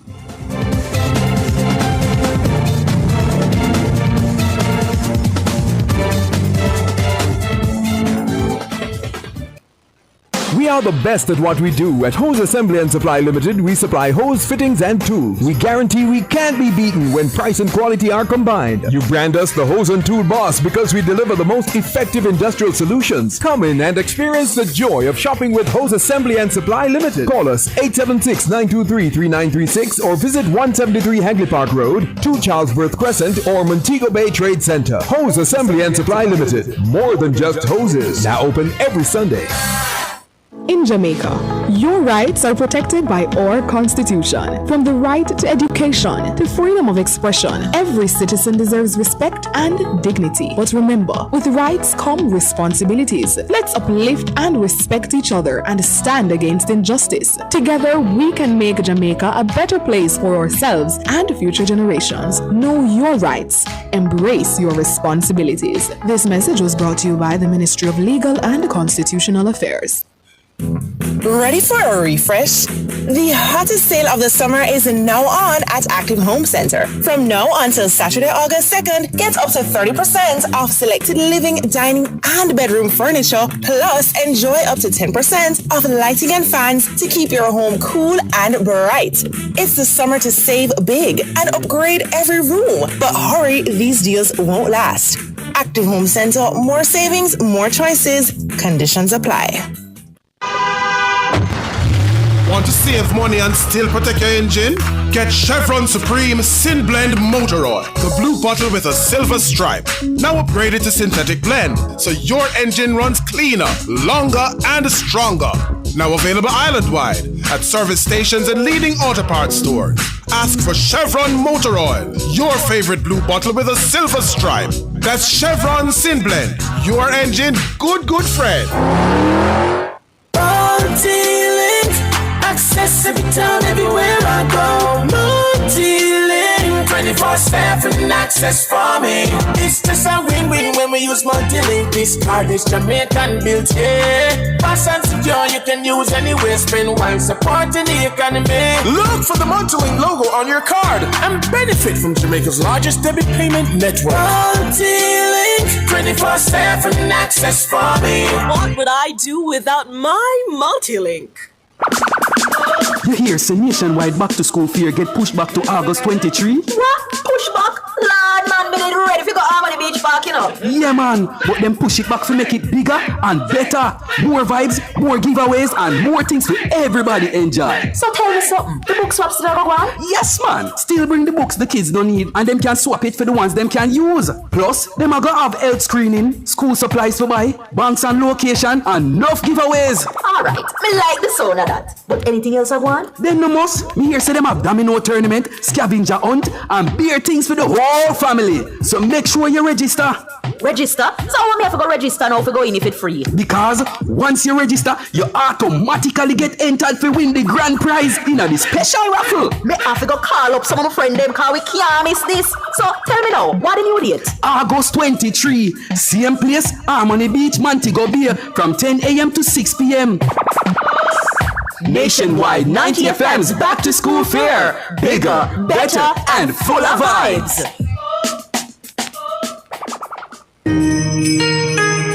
Track and Field's global showpiece heads back to Asia for its 2025 staging. The World Athletics Championships from Tokyo, Japan is live on Nationwide 90 FM.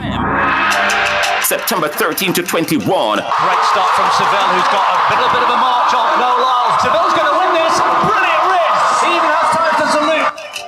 How will the Jamaicans stack up? The likes of Kishane, Oblique, Nikisha, Tina, Sherika, and Lavelle all seeking podium spots. Really good running on the near side too from Tia Clayton. Tia Clayton takes it there. And the world will say goodbye to Shelly-Ann Fraser-Pryce. Watch for Shelly-Ann Fraser-Pryce. She brings the curtain down on her 18-year career. She goes back to where it all started. And she's going to do it. Shelly-Ann Fraser-Pryce. Live every moment from the World Athletics Championships from Tokyo, Japan, September 13 to 21 live with a kind of coverage only Nationwide 90 FM provides.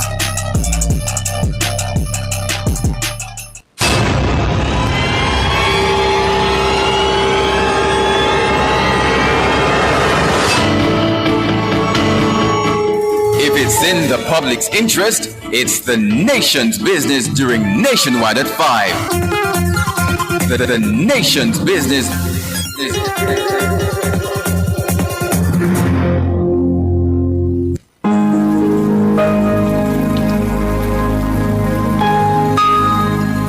Hi there. Here's some good news for these trying times. Quote, "By God's word, I can see where I'm going. They throw a beam of light on my dark path." Unquote. Psalm 119, verse 105. Listen for God's word weekdays at 5:45 a.m. and 12:55 p.m. through Oasis. Stop by for a refreshing drink and share a God perspective for the day. Oasis. Weekdays 5:45 a.m. and 12:55 p.m. right here on Nationwide, a revolution in media. The rebroadcast of The Oasis can be heard weekdays at 5:45 a.m. Elevate your knowledge in the world of healthcare and pharmaceuticals at the 40th Annual Pharmaceutical Conference. The innovative conference is back and better than ever under the theme Pharmacists Leading the Future for Sustainable Healthcare. Join Nationwide 90 FM from 11 a.m. to 3 p.m. with Talk Butte and Design Studio on September 6th as we broadcast live from Princess Grand, Jamaica in the Grill. Catch the live stream on our YouTube channel at Nationwide 90 FM Live 2. Join us for the most anticipated pharmaceutical conference of the year, only on Nationwide 90 FM, the new revolution in media. This broadcast is brought to you by the Pharmaceutical Society of Jamaica.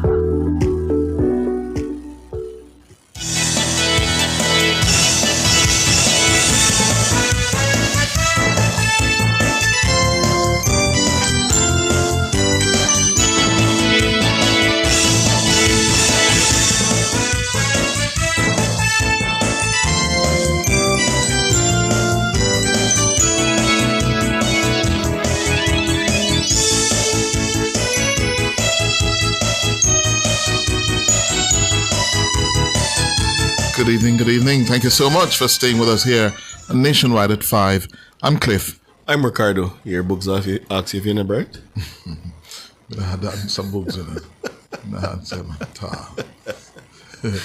Good evening to our YouTubers, our WhatsAppers, and our tweeps. Yes, the YouTubers are having fun. It's their kind of environment now, the politics, yeah? And they are here in their numbers. We noticed since yesterday there's been a spike in our visits and YouTubers and our social media pages. Politics. Why? Politics. Nationwide's Aki.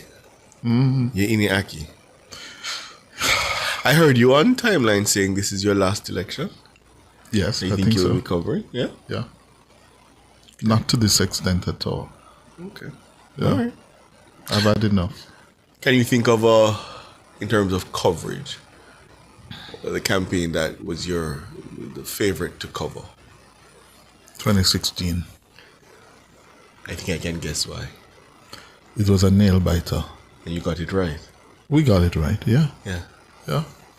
But also the closeness of and keenly contested nature of those elections. Yeah. Where you just don't forget those. Yeah. And the March 2001 by-election in Northeast St. Anne ranks right up there, because nobody gave the JLP and Shahini Robinson much of a chance of winning what was up until then a very strong PNP seat. And I remember the first evening we went down to Northeast St. Anne and we started to walk the communities.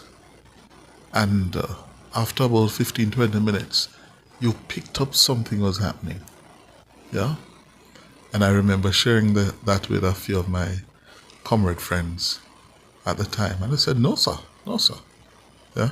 Carol Jackson was a PNP candidate in that by-election. Councillor Carol Jackson. And I think they were stunned. Yeah? That Shahini had done it. You know, I asked you about campaigns, and last evening as I observed the crowd, I thought to myself, I wonder what JLP leaders of old would think of this JLP. What was on display last night. And I did a little reading on the period of the 1990s, the different gangs. At this point, I don't even remember how much, 5, 6, 7, 10, just gangs all over I was reading about. The gangs of the Labour Party that were trying to Gang topple. of 12, the Western Gang. Right, trying to topple Edward Gang Seaga. of 5. And then the split to form the NDM. In 95. Which I'm going to come to in a little while. And I think to myself, What would Mr. Seaga think now of this unified, disciplined JLP? Because I made the observation online that when I was growing up, I don't think I ever heard anything good about the Jamaica Labour Party. I have to tell you. It was a hopelessly, bitterly divided party. Yeah? After the loss of the 1989, February 89 general elections. And soon after Patterson became leader of the PNP, the JLP just descended into civil war. Yeah. Yeah? Because there was a significant section of the party who felt that having lost the 89 elections, Mr. Seaga should have retired. And did he ever explain why he stayed? I think you got some reasoning that says he was still the best. Centered mainly around the fact that he feels that he was still the best to carry back the party into government. And there was a hardcore who felt, no, he was not able to do so. And, it started with it was a gang of 5 first. Yeah. And then there was a Western gang and a gang of, I can't recall how many, but I think the real break came when Golding bolted, because up until then Golding was seen as Seaga's choice, successor. Yes. And Golding said he wasn't going to stay around how much longer after he lost 93. Yeah, the JLP, that is, after they lost the 93 elections, and Golding said, no, it's time for you to go. And several share that view, and Seaga, supported by some loyalists in the party, said, we are going to rally around him. I saw I was looking through the NDM's candidate list, the people who ran for the NDM. Mm-hmm. Incidentally, one of the persons we have online now, I see a name similar to his. I don't know if it was him. I am assuming it was him. There's only one Wayne Chen. Wayne Chen. Good evening, sir. Good evening, youngster. How are you? Not bad at all. Let me start by, I was just having a conversation with Cliff, and I know you're here to respond to the rally last night, but let me ask you about that period and your decision to run for the NDM. What went into that thinking? That Jamaica needed a reset. That the two parties had really failed to capitalize on Jamaica's potential up to that point. And there were early attempts. There was a new beginning at the beginning of the 1990s, which was really a discussion group. Then there was the issue of stone polls consistently showing that Jamaica wanted a third option. At one point, I think the third option was 20-something% in the polls. Yes. So certainly, starting a new movement without any of the historical baggage that could attract, it was new and different type of politics to Jamaica. We thought was important at the time. And just for the historical record, I was sitting in the audience at the National Arena when the NDM was launched. Yes. Sitting beside a couple of prominent Jamaicans who shall remain nameless. I would reveal who they were. And listening to the speeches. And at that point I said, I can't sit on the sidelines when something important is happening. I remember going to a meeting at Horton Avenue. And I can say this publicly for the first time. Bruce Golding saw me and asked that I leave the room. Oh. But that's another whole long story that I'll get into. He asked you to leave the room? He didn't see me as somebody he necessarily wanted in the movement at that particular point, because people had whispered in his ear that I might have been too close to other people that he was wanted to distance himself from. Oh. But that's another story. But I came there with a group of... Hold on, Wayne, because that is important to know. Because Wayne Chen became a leading member of the NDM later. Yeah. He was appointed its spokesman on finance. Oh. Yes, by Bruce Golding. Yes, I was elected a vice president of the movement. Yes. Oh. So you need to tell us that story. But I will say it was not a top-down movement. This was a grassroots movement because I went with a delegation from Manchester, led by deceased Linton Cross. Nobody will remember that name, but I met a very dedicated group of patriotic Jamaicans in Manchester who was on the ground. I mean, I remember going one night to a schoolroom in Porus where they sat down with ordinary Jamaicans to talk about constitutional reform, and it was before the NDM was formed.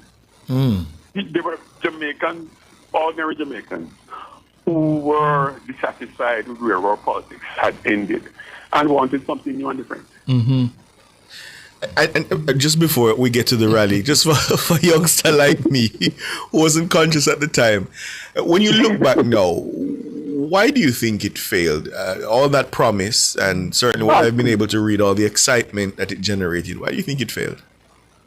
I remember going to a meeting at Rose Stone's house, and we had commissioned a poll. And I remember... And you should tell our listeners again, Wayne, Rosie Stone was the widow of Carl Stone, the pollster. Yes. Yeah. And I remember the discussion was, I hate to disappoint you guys, but the number one reason that Jamaicans vote is loyalty to one or the other of the traditional political parties. It had nothing to do with personalities, had nothing to do with policies. And after the 1997 election, I continued for a few years after because I didn't drop out of politics until after the St. Anne by-election. That was Northeast St. Anne. But I think the ideas had sufficiently permeated the national discourse, and many of the ideas that we talk now as ordinary political, you can't go on a platform and not talk about them, were ideas that sprang out of that period when the NDM was active. I would also like to think that the NDM contributed significantly to the cooling of the heat in politics. Maybe have been other factors, but I think it is a significant factor in allowing us to have the kind of elections we have today, which are largely peaceful, and which the most controversial things are the tearing down or defacing of each other's political posters, which is not a widespread practice. But whenever I speak, I said, thank God that we are here now, because that wasn't how it was 25 years ago. That wasn't how it certainly was 30 and 40 and 50 years ago. Yeah. No, the reason the level of maturity now. And some of the ideas that have permeated even parliamentary practice. Yes. When Bruce Golding became Prime Minister, were ideas that were generated during his period at the NDM. Yes. He's better to speak to that than I am. Yeah. All right. So I would... Sorry, finish. Significant things have happened, which I won't take credit for, but certainly I observe and I feel some satisfaction with. All right. Taking you to halfway through now what we saw last evening, what do you make of the show that the Laborites put on? I think it was in terms of political theatre. It was top tier. I mean, world class. And I speak as someone who has followed politics since 1972. Not just the Michael Manley Better Must Come campaign, but the Nixon and McGovern campaign in the U.S., because I was an avid follower of global affairs. And in terms of the staging, in terms of the timing, in terms of the drama, in terms of the lighting, the length at which speakers spoke and so on, in terms of the staging, it was first rate. In terms of the crowd, massive crowd, first rate. I had to throw my mind back. And I will say that it reminded me of the crowd, and perhaps it was even larger than the crowd that Portia Simpson Miller pulled in the same venue in 2016. But technology has advanced quite a bit. So now you have the drone shots and the 360-degree angles and so. Yes. In terms of theatrics and in terms of production, it will get an A. In terms of presentation, most of the speakers were good. In terms of the Prime Minister's presentation, I understand that he might have been feeling very emotional at the presentation, but if a ruling party suffers from one thing, he should remember, I mean, maybe I'm being a bit impersonate to give advice today to a leading politician, but message discipline is very important. And I think one of the messages, since he has put himself front and center of the campaign, that he has to keep at. And he hasn't done it sufficiently in the past. He touched on it last night and then he retreated into policy details. But you have to campaign in poetry, even if you have to govern in prose. An important part of his poetry is his own story. Yeah. He touched on it last night and he brought his mother on stage, which I thought was a touching moment. He mentioned his father, the one in St. Elizabeth. Yes. He talked about his own journey from a boardhouse in Spanish Town. But I think the bigger audience needs to hear more of his own journey. Yeah. So he is a human, and he may have erred here and there, but he must tell his story, because his story is a compelling story. Whether you're green, orange, or no color at all, he has a compelling story to tell, and I don't think he tells it often enough. And last night he told it emotionally. He needs to show more of that vulnerable human side. Yeah. Hold it for us, Wayne Chen. We're up on the break. And then we'll be joined by Donovan Wignall as well.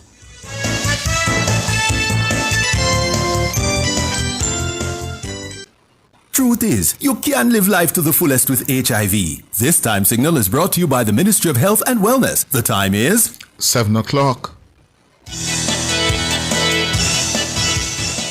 Thank you so much for staying with us here on Nationwide at 5. We're getting reactions to the JLP's mass rally last evening in Halfway Tree. We have with us Wayne Chen and Donovan Wignall. Before I get to Donovan, Wayne Chen, you were making the point that you want to hear the Prime Minister tell more of that personal story. And I'm wondering, why? Is it that you think it would be a winning political message, or you think he needs more humanizing? I'm looking at it purely as an objective political communicator. I think his own story is a winning story for him. Since he has put himself front and center, I mean, you can't go through the country now and find a candidate's picture without his own picture on it. So he has become a very important part of the campaign. And yes, the government has to campaign on its achievements and less so on promises of future work. It has to campaign on its achievements. And this government, to its credit, has a lot to talk about. Of course, everything is nuanced and it will take some criticism, but you have to focus on it. I mean, earlier down in the platform, Horace Chang spoke, and Dr. Chang is a highly intelligent gentleman, but in terms of this sort of platform, the oversimplification, this sort of simple, potent, rhetorical flourishes that make for effective platform speaking, that's not his forte, and it came across as a bit tired last night. I mean, he said a lot that was important, but it didn't ring the way it could. And the Prime Minister could take that up, because one of the sterling achievements of the government that they are campaigning on is the dramatic reduction in violent crime, in major crime in the country. And that has long been a top 1 or 2 concern among the voters. But the government, and I don't know if it is comprised of policy wonks, but they tend to go up in a lot of detail on every little policy and not stick to the major themes that have long bedeviled Jamaicans. Crime, healthcare, the economy, simple themes, and talk about what you have done, because you can't have been in power for 9 years and not have something to talk about. And there are things to talk about, but you have to simplify it. Campaign in poetry and challenge the opposition that they could do better. But back to the Prime Minister and the brand of the Prime Minister, whether Bogart, Andrew, or whatever. His own story is a compelling story, but he shies away from it. And I think in terms of relatability, it is something that will resonate with a significant number of voters. Donovan Wignall, your perspective on what happened in Halfway Tree last evening? Well, it was a good show. If I were to judge it in terms of a stage show that was planned and put together and executed, it would have been one that was properly done. The stage settings, the crowd, the whole production was excellent. I think they went all out. Some good money was spent in putting it together. the messaging, the Prime Minister doing more of what he has been doing, doling out a lot of goodies. The whole thing with the, school and, students, all of the things that he has been saying, more of the same messaging. I think I agree with Wayne Chen pertaining to Horace Chang. I think probably they should have spoken a little bit more about, focus a little bit more on the reduction in crime, etc. But all in all, I think it was a good production, Cliff. The crowd was phenomenal. I don't want to. I remember back in the day there was this 150,000 strong can't be wrong. And it was wrong. But it was very wrong. So I'm hoping that this is not the same thing here, but definitely it was a good showing by the JLP yesterday. Mm. And Wayne Chen, going back to that compelling story, do you think part of the reason the Prime Minister perhaps doesn't lean into it as much as you're saying he should is because he has been telling the country that it's not about where you start, but it's where you've gotten, or where you end up, and that, the whole mantra is to move from poverty to prosperity. So perhaps he wants to focus more on the prosperity than the poverty. How would you respond to that? Everything is relative. A journey is important. And relatability in our politicians. We have interesting relationships with our politicians. If I was so impertinent to advise, say, the leader of the opposition, I would say one of the complaints I get is he wants to be too much like us. You understand me? He should be himself, and he'll do better. In the case of the Prime Minister, it's a little different. It's yes, he's always well turned out and all of this, but he assumes that many of us know his story, but we don't. Mm-hmm. This is the thing. Political narrative is a funny thing, It's stories. It's the stories they tell us and the stories we believe and we resonate with or we relate to. Yes. And I think the Prime Minister is not playing to one of his potential strengths, which is, as I say, telling his story of how he met Juliet, how they were at primary school, how they went to St. Catherine's High together, whatever. Because we are political junkies, we know all the details of both of the leaders, but we assume, or they assume, that everybody else out there knows it. They might even know it also in the intellectual way. But 3 years before an election, a senior politician many years ago said that in politics, you have to be a pedagogue. Even when you're tired of telling the story, you have to repeat. It's something, and it comes back to the whole notion of message discipline. Understand firstly what resonates, and repeat. Press replay, and ensure that everybody else is carrying the same message.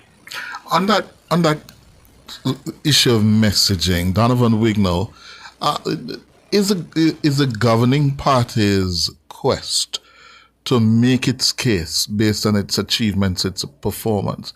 To what extent are you picking up it's getting through or not? Is it? To some extent it's getting through, but I think people are looking for tangibles, and people are judging the government based on history and not what is being promised now. So what I get on the road when I have the conversation in some of the places that I go to is that, you're there for 8 years. What could have changed over the 8 years that would cause all of these things that you're giving now to happen within the last couple of weeks before the election? And sometimes it just comes down like just more promises, more goodies, leading up to the last 100 meters of that 800-meter race up to the finish line of the election day. But I think, as far as the messaging is concerned, the solid achievements, I think national security would have been one of their biggest successes. That definitely, crime was a big problem. It's no more. They have done a superb job in controlling crime. But I think more on, low-income housing. What are your plans? What are you going to do? They've done well on education, reducing the cost of student loans to students, making it much easier for poor people to get access to education, easier access to education in terms of cost. But those are some of the things that people are looking out for. I think in some way, shape, or form, they try to address some of those. But leading up to the election, I think, what is it that you'd want the people to hear within the last few weeks, few days leading up to the election? Those people who are on the fence, those people who are undecided, what is it that you're going to say to them that will cause them to lean your side? And those are the things I think the governing party needs to focus on. What is it that will cause the undecided to decide to go with you? And I think in this election, undecided are the other persons who are going to decide this election one way or another. Yeah, gentlemen, thank you so much for your time. Appreciate it. Thanks. All the best. You're welcome. All right. Bye-bye. Wayne Chen there and Donovan Wignall. That's an interesting thought from Wayne Chen about telling that personal story more. Yeah, it's one of the basics of politics 101, especially retail politics. But when it comes to leadership, yeah, you must tell your story. But is it, he's already, well, certainly from what I see, very relatable. People relate to him well. Mm-hmm. So I'm wondering whether it's that people feel that they don't know him enough. I don't know. No, I think, and in the case of the Prime Minister, this is in the context of the assault, the attacks on his integrity. So tell the story and don't allow the story to be told for you. Yes. Okay. Yes. Well, I suppose that's fair. Yeah. All right, 10 minutes after 7, it's time for Bugs' favorite segment. What?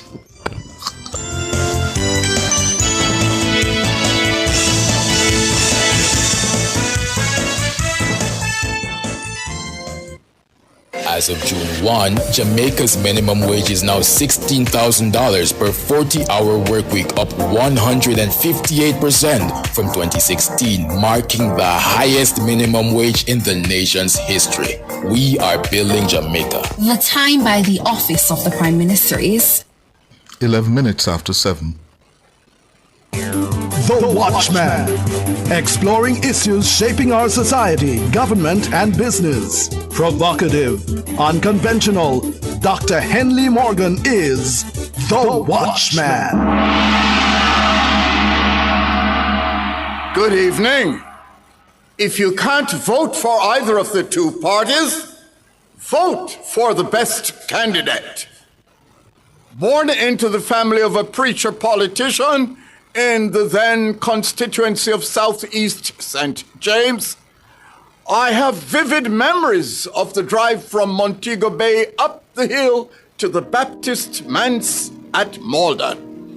A journey of 16 miles seemed to take forever because of the number of stops along the way to meet, greet, and listen to the needs of every Tom, Dick, Harry, and Jane.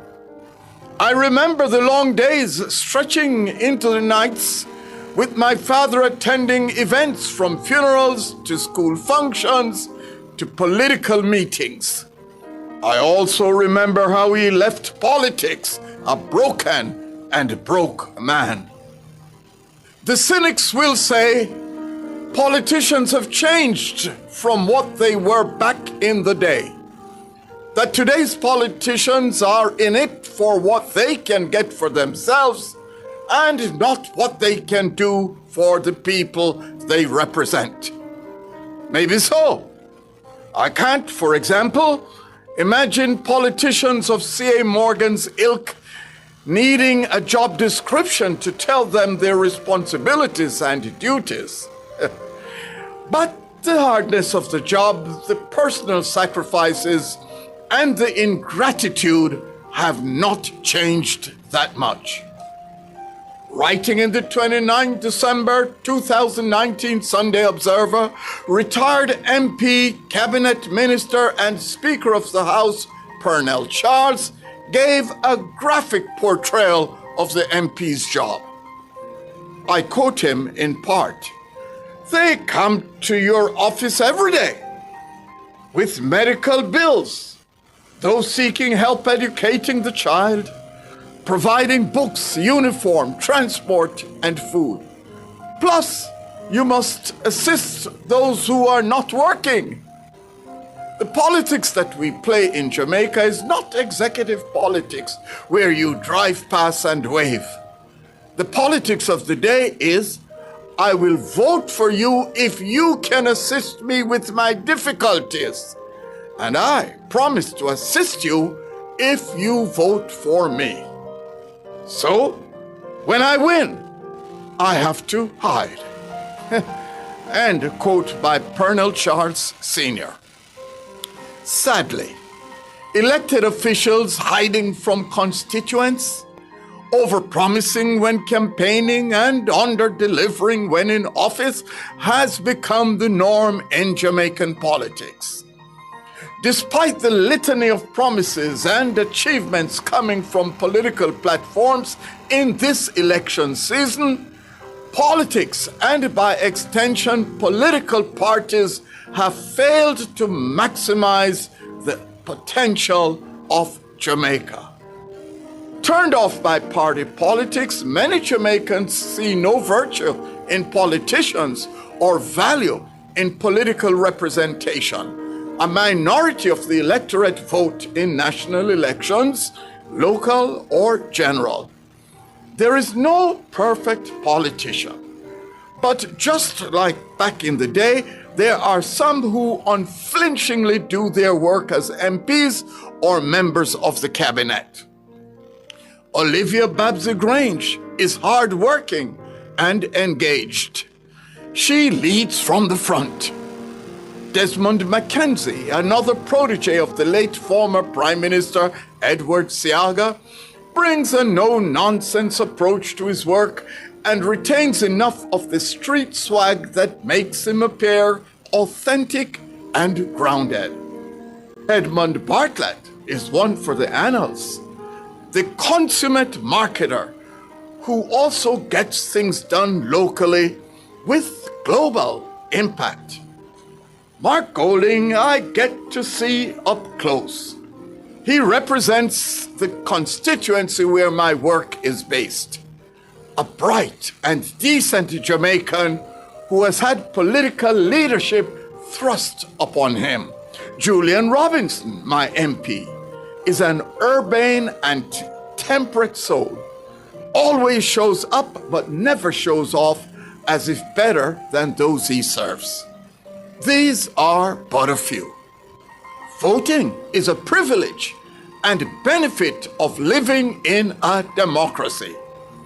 In the just announced general elections, if you can't vote for any of the two political parties, then vote for the best candidate. But vote you must. Think on these things.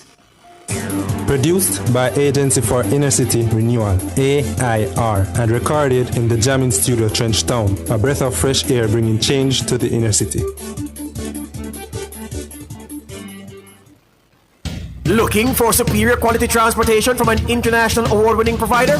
Well, look no further. Choose Island Car Rentals, Jamaica's leading car rental company, setting the standard for ground transportation in Jamaica. For over 50 years, Island Car Rentals has been your trusted partner for reliable, top-quality vehicles. But we're more than just a car rental company. Need an airport transfer at any hour? Heading out of town and want to travel in style with a private chauffeur? Need a truck to rent for business or personal use? Or maybe you need a customized shuttle or tour for a large or a small group. Whatever your transportation need, Island Car Rentals has you covered. Call us today at 876-926-8012 or 876-929-5875 or visit www.islandcarrentals.com to book your next trip. Because Island people take better care of you. For all your electrical needs, visit ABC Electrical Sales. They stock a wide variety of electrical supplies including plugs, switches, panel boards and conduits, plus energy-saving fixtures. ABC Electrical Sales stocks brands like GE, Siemens, Philips, Cutler Hammer, and Allen Bradley. They also offer free island-wide delivery just to suit your needs.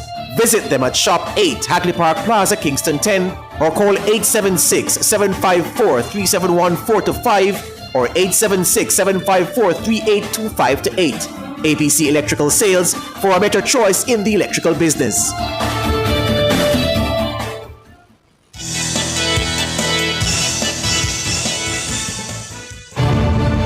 This is the Race to 32, the battle for Jamaica House and the issues that matter. Your voice, your vote. 32, that's the magic number. The party that hits that number first on election night will be on its way to Jamaica House, forming the next government of Jamaica. We're now going to bring you the race in bites, and during this series, we'll bring you the sharpest sound bites, the standout moments, and the key takeaways from the weekend's hustings as the parties sprint towards that magic number. So, let's start in halfway tree. During a JLP mass rally, the Prime Minister, of course, announced the date of the 19th general election.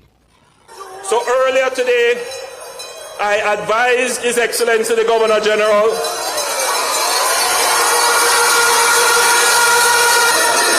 of my intention to announce the general elections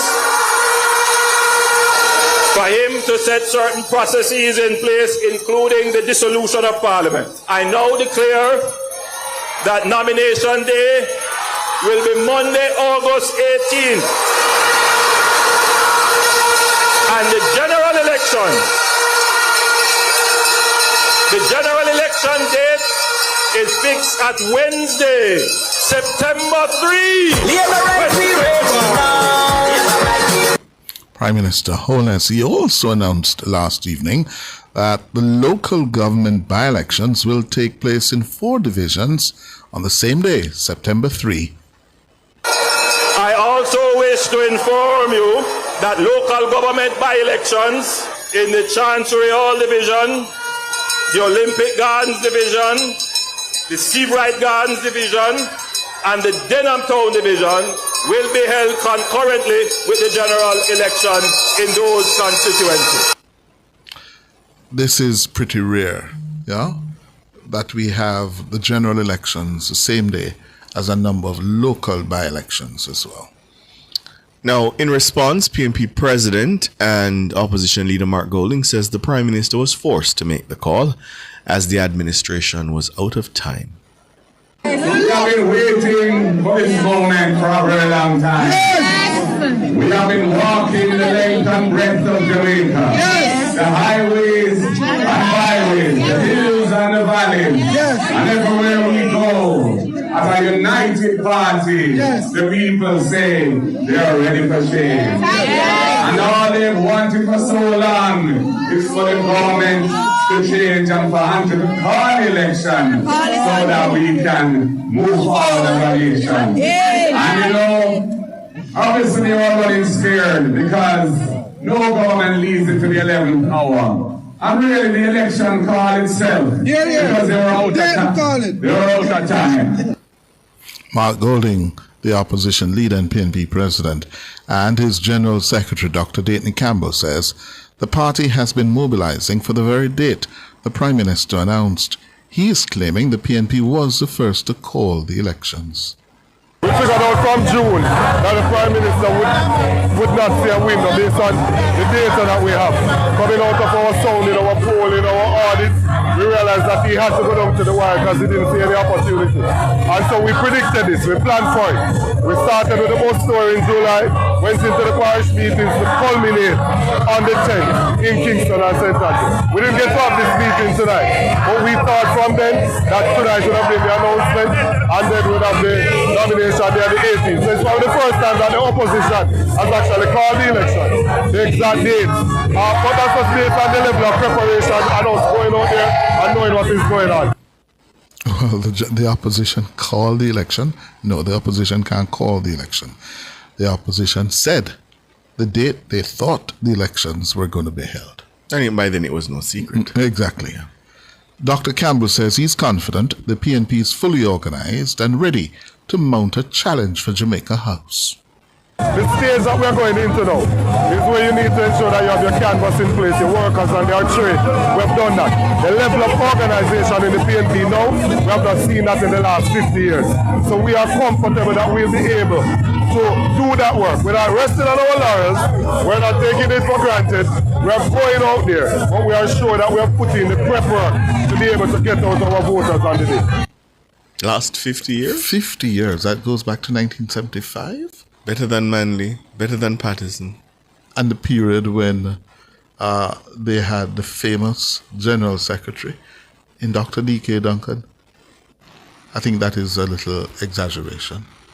Well, Dr. Campbell is a General Secretary. Maybe he's just thinks he's that good. Well, he is entitled to his own opinion for sure. But we will see on September 3 whether that will be evidence that it has been very well organized, the best. Yeah, because they'd have to match 50 years. They'd have to match the 50 seats Patterson would have won back in the early 90s. Yes, if they are. And the victory in December 1976 that Manley, Duncan, Patterson, all of them engineered in the 76 December elections. Not to mention the February 89 elections as well. The March 93 elections, yeah, that's a stretch. Tell me something before we get to the next clip. And forgive me, listeners, but as the election, draws close, I've been just reading the history, deep dive into the history. And you mentioned 76. Mm-hmm. And I'm thinking to myself, how did you all, and by you all I mean your generation, allow a general election to be running this country with senior members of the opposition party detained, imprisoned by the sitting government? At the time, what was the justification? Because to me, that's an extraordinary thing in a democratic country. Yeah. Well, it was a country that was only 14 years into independence. Fair. Two, the situation in the country in the run-up to the 76 December elections was bad. The violence, the political violence, politically engineered, motivated violence, was bad. And the then government, blamed the opposition. It was also a deeply, bitterly divided Jamaica. That was at the height of the ideological struggle between socialism and capitalism. Yes, left-wing politics and right-wing moderate politics. It was a period when we were virtually a proxy in the global war between communism and capitalism. Yes, it was that period when the world was, polarized between, as I said, the two great ideologies at the time. Yes. And we were like pawns in that. We had the influence of the Soviet Union, the influence of the Cubans, the influence of the Americans, and we were like proxies, and there was no center.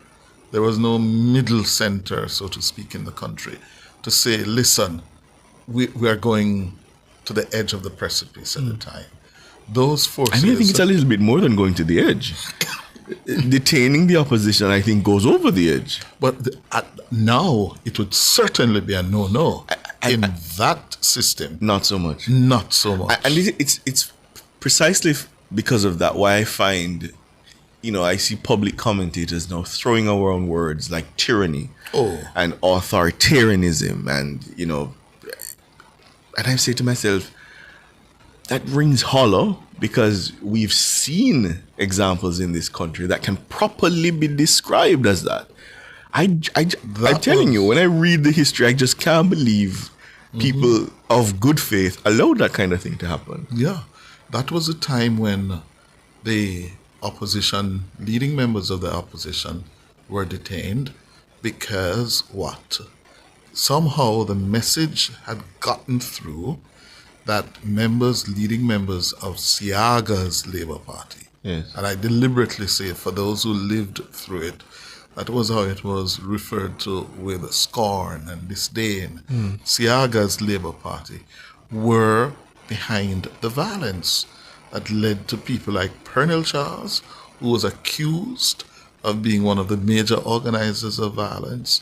So too Babsy Grange, a number of others, Pat Stevens, I can recall, who were all detained, by virtue of pre-signed warrants signed by the Minister of National Security at the time. I think Keeble Munn was the Minister of National Security at the time. And it was just par for the course.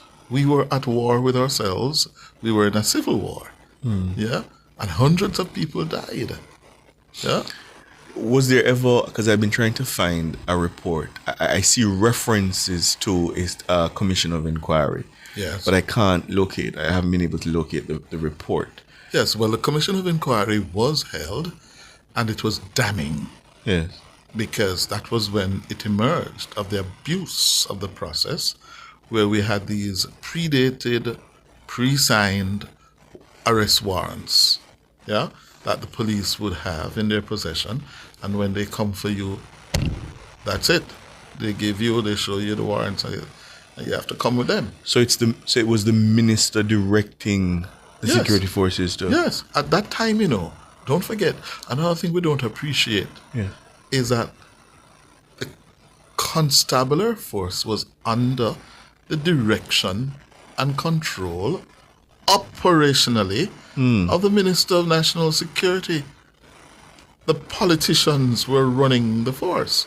That was the same time when, as a result of the edict of the politics, where a politician would call a senior superintendent or head of a police division and say, listen, that boy Bugs, take him in.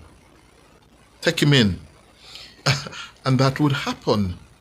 And that's why it became such a big issue in the 1990s when we debated and came down on the side that, listen, we must end the practice of operational matters being at the control and direction of the political executive. Don't forget, you're talking about 76. That was the era when we had elections, being run by the governing party, the minister with responsibility for electoral affairs. That was a period when boundaries were gerrymandered, because in the interest of the governing party, to give the governing party an advantage. And that is why I started by saying that, listen, this was only 14 years into independence. 76. We're still learning. We were still learning. We were still finding our feet as a society, as a country, as a nation. We have matured. We have come a long way since then. That can't happen now. We have an entrenched electoral commission. For the first time, the 1980 election, or was it the 1980 election? Tell me, listeners, that the EAC took control, or we saw the birth of the EAC in the 1980 elections when Manley, Siaga, aided and supported by people like Pattison, Peter Phillips, Bruce Golding, Hugh Shearer, decided that, listen, we have to pull back.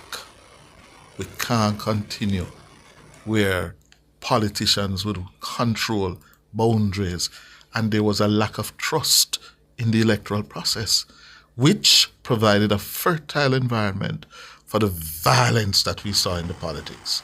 Those were the days when polling stations would be commandeered by the political strongmen in certain constituencies, and ballots would be voted out by 10 o'clock. Yeah, and we had turnouts of 101, 102%, famously. So in Portia Simpson, Southwest St. Andrew, Southern St. Andrew, parts of West Kingston as well. So then, how could you all have ever been? Don't talk about how could you all. I just said, yes. And I qualified Boogs at the start by saying I mean his generation. Didn't I say that? How could you all have been sure then that those elections were credible? I can only tell you what I picked up, yeah, at the time. The bogus voting was so rampant and organized that I think the political class itself came to an understanding that you're going to vote out your box, I'm going to vote out my box, so it's and it out. quits out.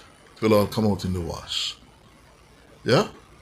I'm not so sure that's I'm not so sure about that. Sure that's a credible explanation at all. Mm-hmm. But that was the reality we were 20 years, 14 years, 15 years after independence. And we have gone to the brink, as I said. And we have pulled back. We now have an electoral system which is the envy of the world, better than America's. Yeah? Where you heard President Trump the other day said, listen, he wants the Republicans in Texas to redraw the political boundary, to give him 5 seats. Yeah. That, when I heard that, I said, backside, that sounds like Jamaica in the mid-1970s, where the political leaders would sit down and say, listen now, we need some more. For example, Kingston was divided up into some contortions because it was in the interest of the governing party at the time. It was not based on population shifts. Yeah, it was based on political imperatives, or so they thought.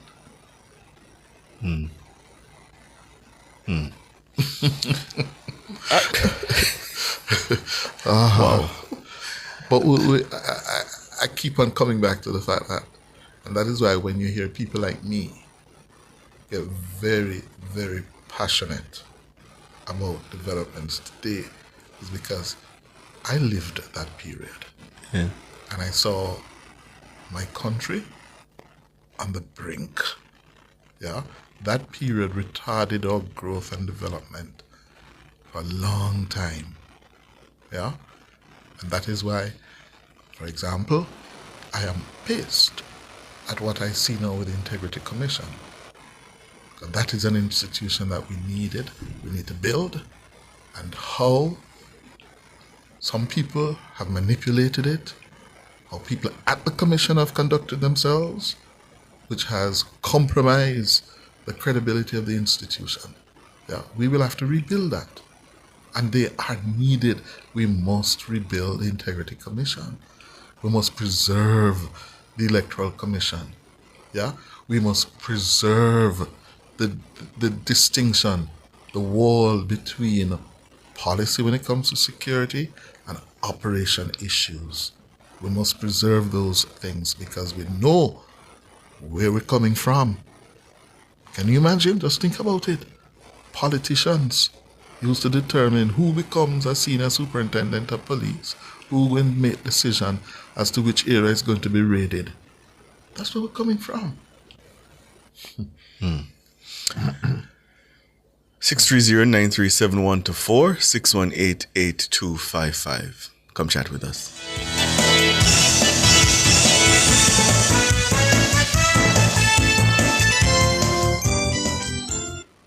Escape to Idle Wild, a grill where sand and serenity meet. Visit idlewild.com or call 876-957-3302. Idle Wild and stay a while. You hear, say nationwide back to school fear get pushed back to August 23? What? Push back? Lord, man, me ready to go out on the beach. back, Yeah, man. But them push it back to make it bigger and better. More vibes, more giveaways, and more things for everybody enjoy. So tell me something. The book swaps still go on? Yes, man. Still bring the books the kids don't need, and them can swap it for the ones them can use. Plus, them are gonna have health screening, school supplies to buy, banks and location, and enough giveaways. Alright, me like the sound of that. But anything else I want? Then no must. Me here say them have domino tournament, scavenger hunt, and beer things for the whole family. So make sure you register.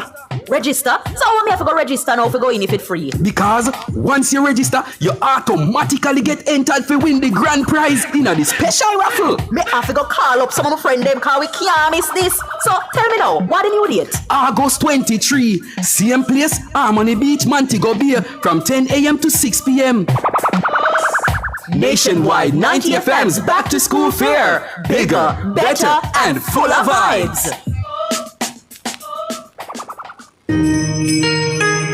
Track and Field's global showpiece heads back to Asia for its 2025 staging. The World Athletics Championships from Tokyo, Japan is live on Nationwide 90 FM.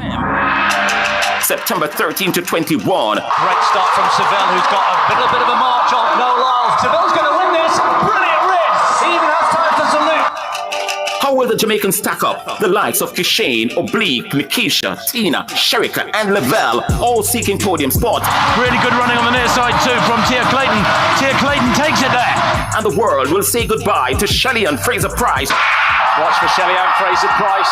She brings the curtain down on her 18-year career. She goes back to where it all started. And she's going to do it. Shelly-Ann Fraser-Pryce. Live every moment from the World Athletics Championships from Tokyo, Japan, September 13 to 21 live with a kind of coverage only Nationwide 90 FM provides.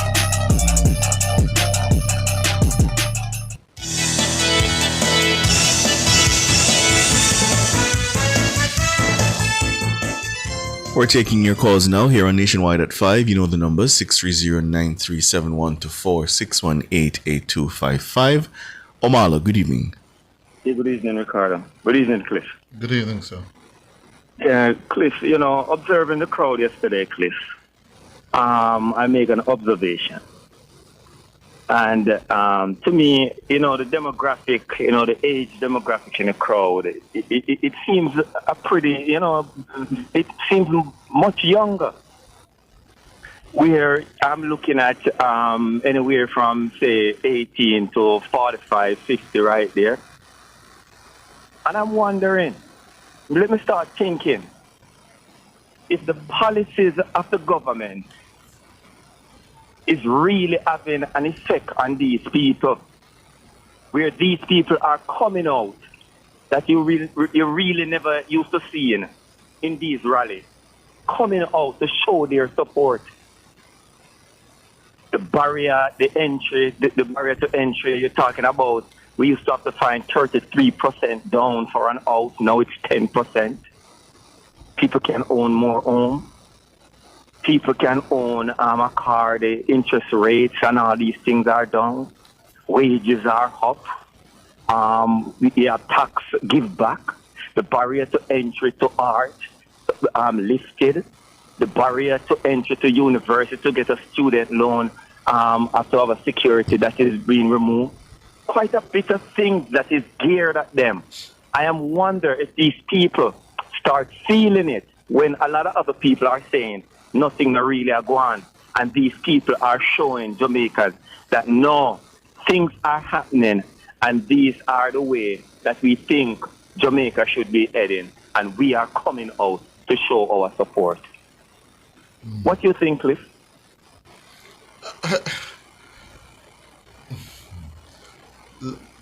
Omalu, what you want me to say?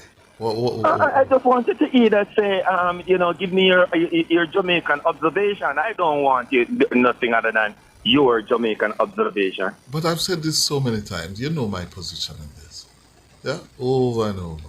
Yeah, the government of Prime Minister Andrew Holness has a strong case to be made on its record of achievements in office.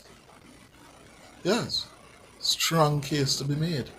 Yeah, the question is, given the political dynamics in the country, the legacy issues, some other issues, will he and his administration get the credit they deserve at the ballot box? That is up in the air. We just don't know. Cliff, I think Jamaican people, based on their education level, their understanding more of what is they're expecting from a government and where they see the government is going, I think we are in a little bit more mature stage. And I think a lot of Jamaicans have seen that this government policy have put back more money in their pocket. No new taxes, yeah. Even one term time return, money back in their pocket. The barriers to entry are so low that you have money back in your pocket. You don't have to be taking out the money to do everything that the government is required. Like back in the days when we literally have to everything we have to be coming out of our pocket. Yeah. So I think the people at this time are really seeing that they could keep more money in their pocket and still a lot of things are getting done in the country. Infrastructures are being laid for a better Jamaica. And we are on a track where, this is something that I think the continuation of this program, of this government, I think these people definitely is going to be giving their support to. No need right now for an experiment as to find out if better going to come or a black man time. All right, Omalo. Willow, good evening. Good evening, Cliff and... Can't remember your name, Ricardo Brooks. Ricardo Brooks. Yeah, man. Cliff, two things. I'm not going to be long. Me hear you play a clip. Cause me listen yesterday. Because me listen your station yesterday coming in from Portland. Yeah. And me listen. And when me hear Christopher Tufton play that thing from KD Night, me I said this is AI. Me think me feeling clown KD Night voice to say all of this. Mm-hmm. And when you talk to him this evening, I saw me I get to understand say no AI. So this man is really say something like that, Cliff. Well, I can tell you, I've heard that clip several times. Yeah, no, several times. Whether it is AI, I'm not going to go that far. Yeah, but I know it has been around for quite a while. Also, so if your owner say, if you run the country, you have him reason why, and he might make Jamaica know that. He might make Jamaican people know that, Say this man already, this man not fit. Even my sister, me talk yesterday because my sister diabetes come ready now. My sister say Marky G not ready for Jamaica. Marky G can't run Jamaica. Yeah. So she now go out to go vote. And she's a teacher. Yeah. She said Marky G not ready. Imagine. Let me tell you this, Cliff. When we listen to the Prime Minister, the passion yesterday, where the man come from, to where he is, And if Jamaican people don't appreciate, so you have a child, you have a son or a daughter, and your son and your daughter, your daughter, elevate yourself from maybe barefoot, taking bus, walking to school, and elevate yourself that you start a business, save your money, and you can show that you save your money. And these people is against you. That means they might tell me, This is how me put it, They might tell me, say, me born poor, me fi stay poor, me not supposed to uplift myself, and me not supposed to uplift myself even to be the Prime Minister of Jamaica. That is what these people are telling me, Cliff. And I'm ashamed I'm ashamed of me and these people want to come and run Jamaica. That means you don't want nothing good for the poor people. You want to keep them on and eat your food same way. You just point me back to slavery. When we look at it, it point me back to slavery. Yeah. You slave me and you keep me in a slum as a slave. You don't want to see me elevate. And you're using the Integrity Commission to do all of this. These people at the Integrity Commission supposed to be ashamed of themselves. Your own elevate himself and you are tearing down your own. What you would do? What you wouldn't do? All right, sir. Thank you. 12 minutes going up to 8 o'clock. Richie. Good evening, Cliff. Good evening. That's Ricardo. Good evening, Richie. Cliff. Yes, sir. I listened a while ago. And our electoral commission in Jamaica is an envy of the world. I can remember 1989 when I go to vote for the PMP. I was about 15 minutes late.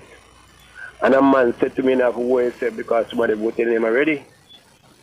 I remember back in those days, more some of the PMP garrisons, more people vote more than what names come on the voters list. We can't go back there, we're not going back here. Anyway, my next point is, how much solid achievements the book contains that Andrew Holness and the JLP deliver?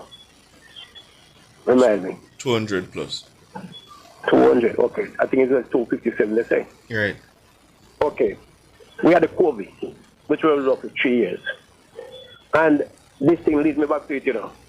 Because I'm saying, if they had to 250 in the 9 years, and there wasn't a COVID, the COVID was for 3 years, they would achieve these things in 6 years or less. And the amount of money that the country lose because of COVID, the country will be far, far away now, you know. So for the government to do all these things, to me, is a huge deal. It's a plus. I believe, you know, the problem which I have with Andrew Holness and JP, though, they give Mark Golding and the PMP too much room to campaign and spread lies and misinformation. Because this country, again, I'm going back to that COVID. And you manage COVID so well that this country was ahead of some of the big countries over the world, even most, and to a point where Jamaica could get loan almost interest-free and they don't take any. These are things that are progress. I don't see the book, you know. I don't see any of them, so I'm expecting that these things should be in it. But overall, what I'm saying, this government is doing enough that people are seeing it, that people should think of this government as the future government which they need to vote for. Because believe me, you keep talking about crime. You remember at one time, Cliff, I was one of the persons you keep talking about the death penalty every day? Yes. You remember? Yes. And I mean, sometimes you have to really wonder how is it that the government can bring down crime so fast? If it's even without the death penalty. Without the death penalty. Yes. I remember one time, you know, they killed 6 down to one time, you know. And even you, so why this is thing that you might have been thinking about. And to see that the government bring down crime to where it is down, I think everybody, even all uncommitted voters, should think about voting for that country because above all the things, you know, Chris, crime is all of us concerned. Anybody tell us that crime is not the concern, they're not being truthful. And to where I'm seeing the crime is going down, I believe within the next 2 years from now we'll be satisfied to say yes, the country is going the right way. Even if we say no, but you see at the time, Chris, I know that when the crime is down, investors will come in here plenty, returning residents will be coming back here plenty, tourism will be moving, and I know the economy will be doing very, very well within 2 years under this administration. All right, Richie, thank you. Cliff, I want to show you a video. I want to show you a video. Something happened on stage last night at the rally. And it's so funny to me. Dana's gonna play it. So if you're listening, you might want to jump on over to YouTube, Nationwide 90 FM live too. Go ahead, Dana.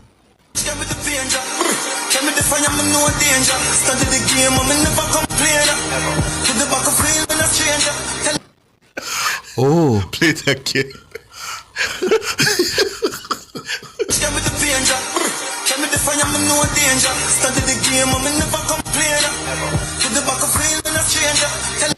So Bugs, you need to tell the listeners. So, Mrs. Holness, Speaker of the House, wife of the Prime Minister, is having a good time, you know. She's dancing and thing on stage, and then the JLP chairman Bobby Montague looks at her like, "Oh, yeah, broke out." So somebody captured it, Bugs. When me call in sick of work and my boss booked me a dance. Bobby's face is like, "Oh, you're having fun." You know, like a father. Yes.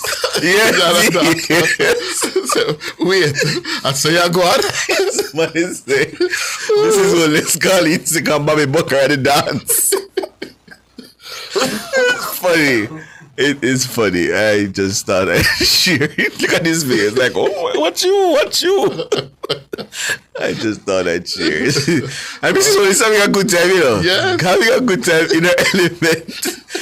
And the chairman says, "Oh, okay. Yeah, have fun." Yeah. Bobby's eyes. Yes. They were speaking a million words. It's funny. Very funny, I thought. Anyhow. Anyway, yes. Who's next? Yeah, that's it. That's it. Two at a time. That's it. Ah, boy. Sometimes the politics can be fun. Yeah. And, you know, another time can be ugly. Stressful. Yes. Well, that's where we're going to leave it this evening. Want to say... so this is what, day one of 21? 22? Or 23. 23. All right, cool. Day one of 23. Yeah. Thanks to our producer, Dana Davey, our YouTubers, our WhatsAppers, and our tweets, our technical operator, Bugs. Yeah, Mr. Anderson. Thank you so much. And of course, the members of the news and production team. I'm Cliff Hughes. And I'm Ricardo Brooks. Reminding you, take care of your loved one and look out for your neighbor. Good night. Good night.